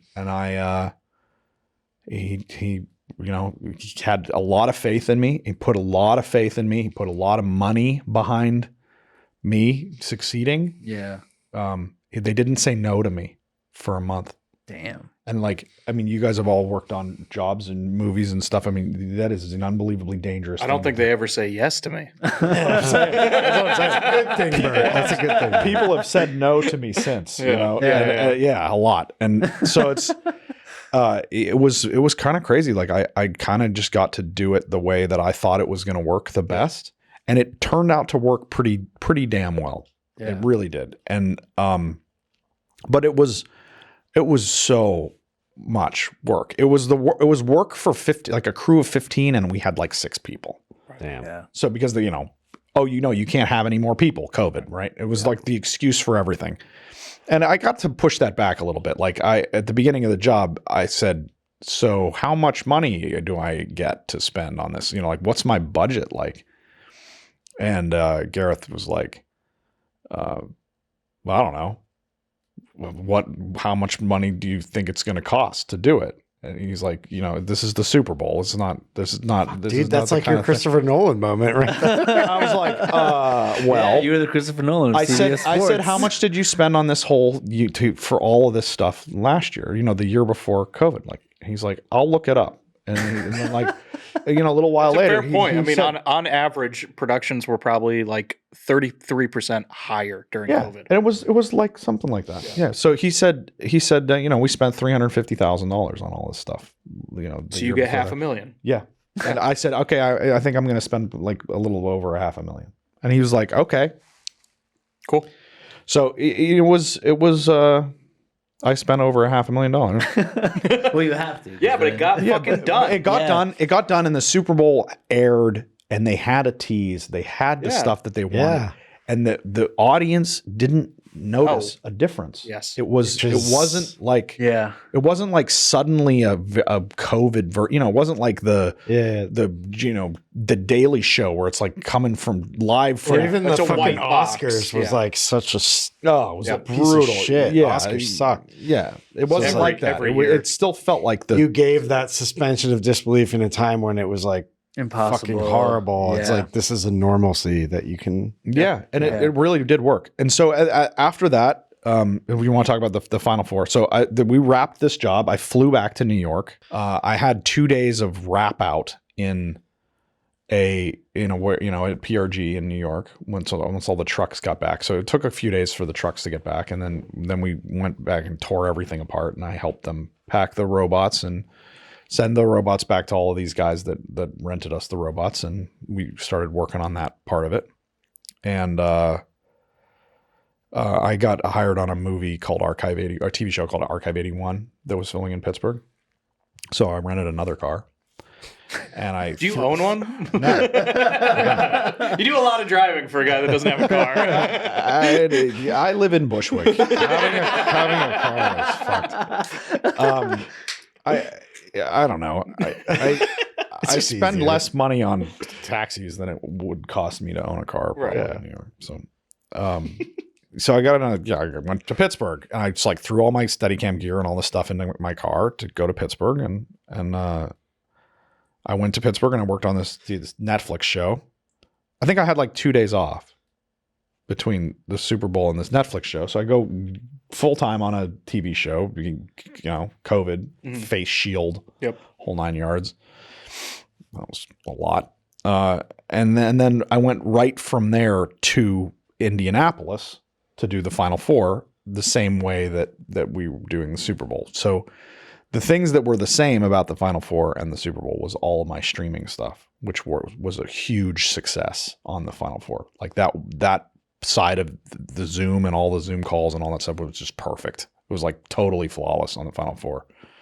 And but again, the NCAA was a little more lax than the NFL, surprisingly, with the players and how close they were already living in a bubble at that point, right? Like they did the whole tournament. Well, they were also in Indiana. Yeah. Right. So there you go. They're all that guy smoking a cigarette at the gas station. Come on. So, I got to do it a little differently. And so instead of trying to like build all the robots myself, I hired a company called Railcam that's in New Jersey. Ron Travisano came out to Indianapolis and helped me put that stuff together. And he makes these like remote controlled dollies that have a boom and a tower cam and all that stuff. We did it right, And and in the meantime, while I was on Archive 81, they were doing all these player profiles and interviews, which is basically the features unit for the Final Four. So I had 5 guys that were building these like interview booths in hotel rooms. So they would rent a hotel room, and then they would rent the hotel room right next to it. And the technician would be in the hotel next to it. And then the hotel room just had like a video booth set up so that the players could go into that hotel room and sit down. And it had a Kessler Cineshooter, which is the new incarnation of the head that was the Cinedrive head in there, and a camera. And then they could do their little interview or whatever. And then they would leave. And they never saw the anyone operators that were there. And of course, CBS wanted to like hire these guys that have been working for them for years and years and years. And those guys are not exactly robotics experts. Yeah. So we had to teach them how to set all this stuff up over Zoom. No thanks. And, so I had a friend of mine in New York who I sort of like let spearhead that whole thing. And he was like just doing Zoom meetings and packing 1650 Pelican cases with crap, sending them to these guys with USB extenders and media converters and all this stuff, Dude, you're essentially like a digital Full Sail.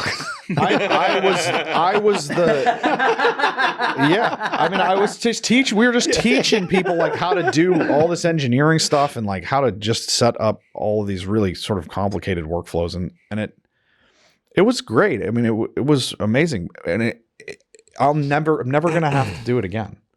Which is why there's literally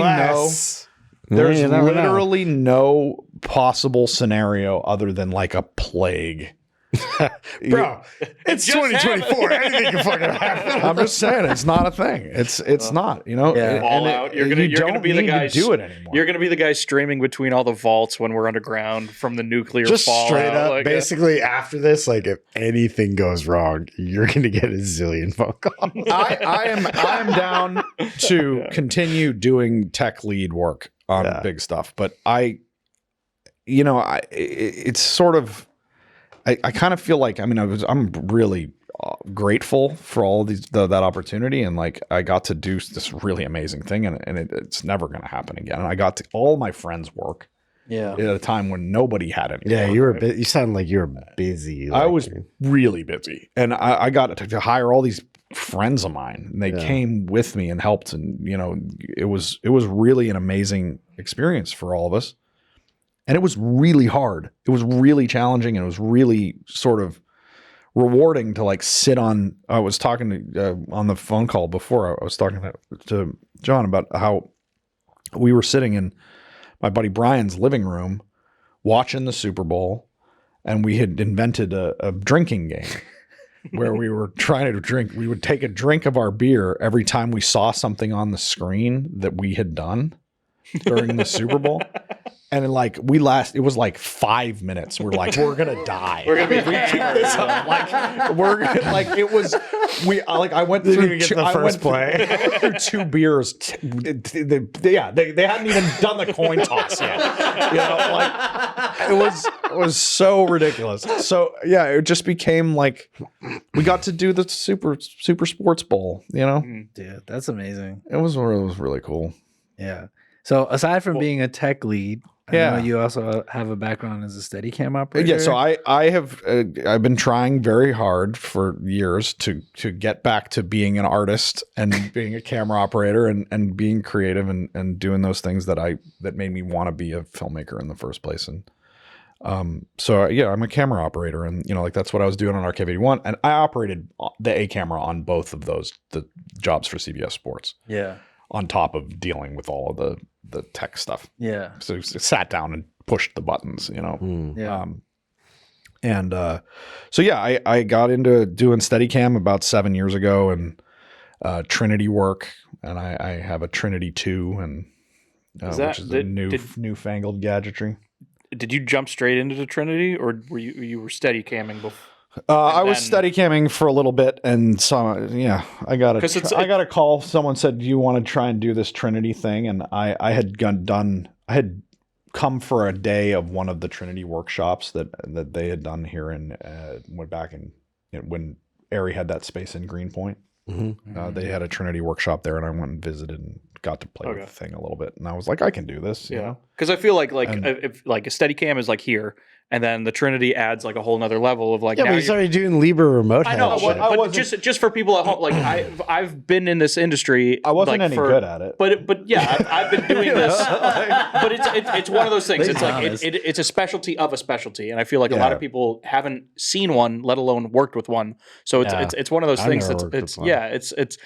And how long have we been doing this? Like this is a combined total of what. 50 years in the industry between the three of us, and we have one guy in the room that's ever worked with a Trinity. Like it is a specialty thing, so I think we should play it up a little bit. Yeah, no, for sure. It changes some things. I mean, you can do obviously a lot of things with it that you can't do with a regular Steadicam or with anything else, to be honest. And it's a different way of operating. Mm-hmm. Like you know, a Steadicam is. You can do a lot of the things that you can do a lot of the same stuff with both tools, but the Trinity lets you do things that you kind of can't do with a Steadicam. Because just to give the whole thing, it adds basically another axis that you can move up and down with a Steadicam. Like if you have a Steadicam and you rock it forward, you're looking down now. That's correct. Yeah. So with a Trinity, you can keep it level, and you're essentially adding a jib movement to a Steadicam. Right. Yeah. That's like the upgrade, really. Yes, absolutely. And it's as far as like the style that you operate it is different. Like you walk a little differently, and you know you think about how you're going to get the shots a little differently, and you have to control the headroom with a joystick, or in the case of wheels. A lot of the times somebody on a wheel. But if it's you, whoa, somebody on a wheel is controlling the head. Yeah, even though you're interesting. Yeah, we do this stuff where it's dual op, and the two drone. Now is that so is that essentially A cam op and B cam op working one head, or is there a special head tech that's doing? Like, I would love it if they hired enough people to actually make this stuff. Yeah, but it's not like your AC bumps up and then I was doing wheels for you. Usually, I just grab ask the DP if they want to do it, and if the DP doesn't want to do it, you just get whoever wants to do it. Okay, you know, it's kind of like no, but I mean, I would say like let's throw a fucking number out there. 90% of the time, if you're doing Steadicam, it's the only camera working. That's right. If you're on a 2-camera show, you do have another operator. That's right. So okay. So yeah, you would that's exactly right, and you would they would do it. So some of the narrative work that I've done with the Trinity, I've had the DP do it.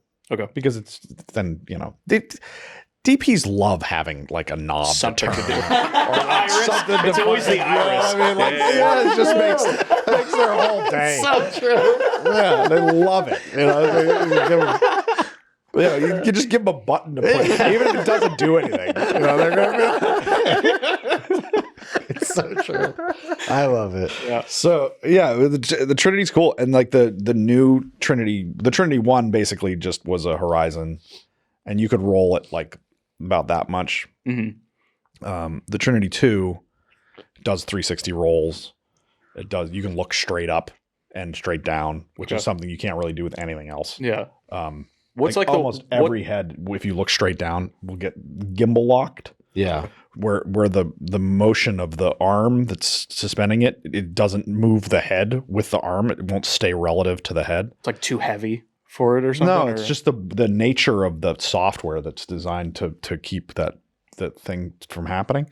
So Arri fixed that finally. They have this thing called a coupling point. So at a certain degree, a certain percentage of the total range that the thing can tilt, you can say it engages this thing, and then it follows that. It engages follow mode, which basically turns it into so that you can you can do a whole shot where you go all the way over here, and then you like find him, and then you look down, and then it spins on this axis. Oh, wow. And it's something you can't do with anything else. Right. So they finally have like made this tool that really is like capable of doing some pretty wild stuff that you can't do with anything else. How much weight does this add from like a normal Steadicam? Like you got to assume it's heavier, right? A little bit. Call it 10 pounds on average. Okay, but if you're doing a 5-minute shot, that 10 pounds is 5 minutes. Yeah. Yeah. Okay. 5 minutes. Yeah, that's baseline. Yeah. I just did the last date of the Drake tour with my regular Steadicam, and it was like 45-pound sled. I had it on for 2 hours and 15 minutes. Jesus Christ.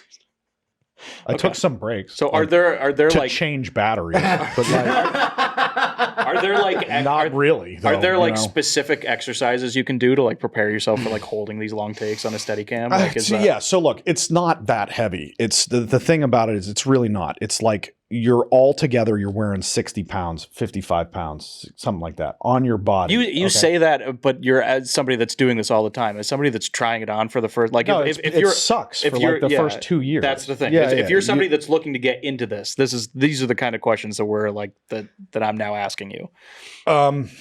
Like, what can you do to prep to like, okay, this is my first time? You can just start doing it. You need to make sure that you're wearing it right, that you're comfortable. I mean, there's a whole workshop. Obviously, they will help you with all this stuff. And there's a book, get the Steadicam Operator's Handbook. Mm-hmm. Read it cover to cover. It's a good book. People who are trying to get into Steadicam should take a workshop.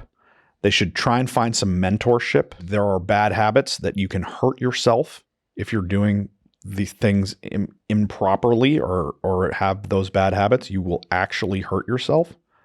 If you do the things properly, you can have a long career of wearing Steadicams. They're really not that heavy. Mm-hmm. The weight is spread out across your body. It's like the same as going backpacking. Like, if you're going to go hiking in the woods and you have a 45-pound backpack, that is way harder on your body than wearing a 45-pound Steadicam. Is it something that you can get into doing without owning your own? Or if you want to be a Steadicam op, you got to go out and buy one? You buy a vest. Just a vest? Step 1, vest. Okay. People will help you with the other stuff. Okay. There's enough people in our community that have sleds, have extra arms, have extra things lying around. The order should be vest that fits you well, that's comfortable.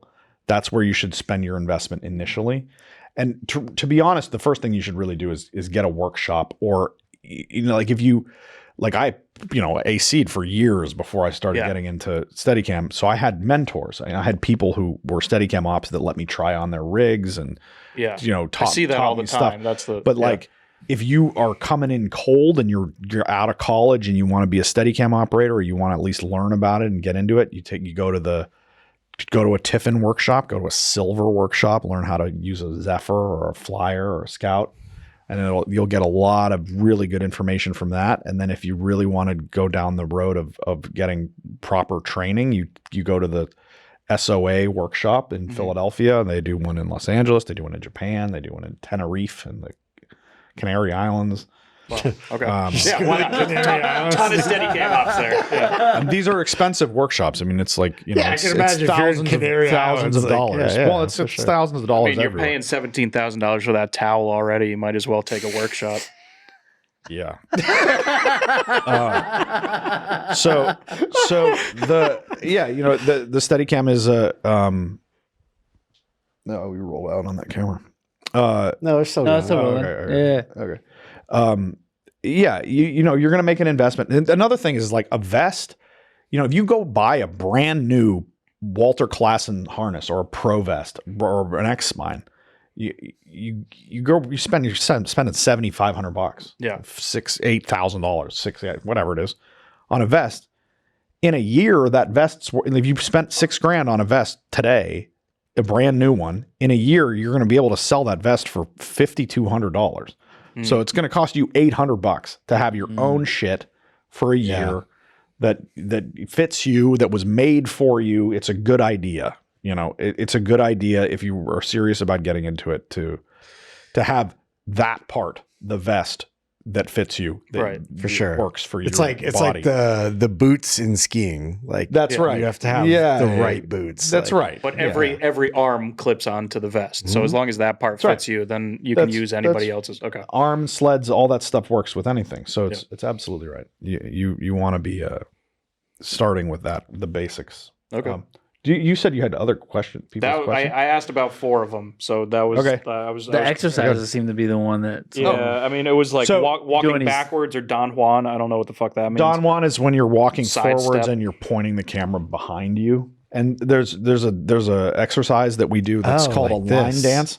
So the line dance is you draw a rectangle or a square on the floor that has an X in it, and you basically just follow the line. So you face one direction and you shoot one direction and you walk that whole line dance with the camera. So you go like that way, and then back, and then like over there, and then maybe like up there, and then back, and like So over here. it's like similar Just to so that being, you can get used to. Yeah, it's like similar to being a dolly grip where you're practicing, like you're using your arms and your legs at the same time. So Yes. you're getting a fluid motion. Because if you're doing all the movement on just walking, you're going to still have this jerky. So you have to have this kind of like, That's right. you're working against yourself while you're. Yeah, and it just gets you a sense of how you can start and stop. The hard part of Steadicam is not the walking with part. It's the stopping walking and the starting walking part. And That's how Dolly is too. Yeah. yeah, Anyone, it's all you end. always remember Beginning's the end. beginning and the end, and whatever happens in the middle is like whatever. I got most of the questions. A very talented DP told me one time that anyone can carry the fucking rig around. And I know tiny little people who are unbelievably good Steadicam operators. Like some of the best ones in New York are skinny dudes that don't look like big, strong guys. And they're amazing at doing Steadicam stuff. So it's like, you know, there's an option. It is accessible to everyone. And the parts that really matter are the art, the composition, the frame. Why are we moving the camera around? Right. You know, things like that. It's just doing it for the sake of running around with it is not. But it's the same. It goes all the way back to school. You get in what you put out of it. If you just want to buy the rig and say your Steadicam up, you're not going to be as good as put the work in. Yeah, learn why you would do it. Yeah. Why does a push mean something in a shot, or why you know. Yeah. Why does low angle matter? Why does a high angle matter? Yeah. What's the headroom? What does it mean? What if you chop someone's head off? What does that mean? So it's be an operator first too, because you're learning all that stuff when you're an operator. Yeah, it's like 85-90% of it is that, and then the other 10% is being able to keep the camera steady. And the things, if you spend $60,000 on a stabilizer and take the time to learn how to do it, it should probably hold the camera pretty stable, right? That's true. Yeah. And then it's just the intent of the operator. It's the intent. Yeah. Well, I could keep talking with you for another hour, but we're dangerously low on media. And I also feel like even though we did a pre-interview, I don't think I could have prepared enough for this conversation because like the amount of roles and titles that you've had, uncredited mercenary. Like I'm an technically, uncredited like, you are the fucking astronaut that people send gear to figure stuff out. Like, dude, you're just like super nerdy, super smart. Like hearing you talk about all this stuff, also just from like a logistical standpoint, like how things operate on a set has just been fascinating to listen to. So thanks for coming on. Thank you, guys. Thanks for sharing. Thank you, Blake. And we'll put Blake's information in the description so you guys can check out his work and follow him on Instagram or wherever he hangs out on the social media on the web sphere. And yeah, thanks to you guys for tuning in, and we'll see you on the next one. Cheers. Peace. Yeah, dude, we could keep talking for another 2 Holy hours. shit. Insane. I know. Insane. Oh my God.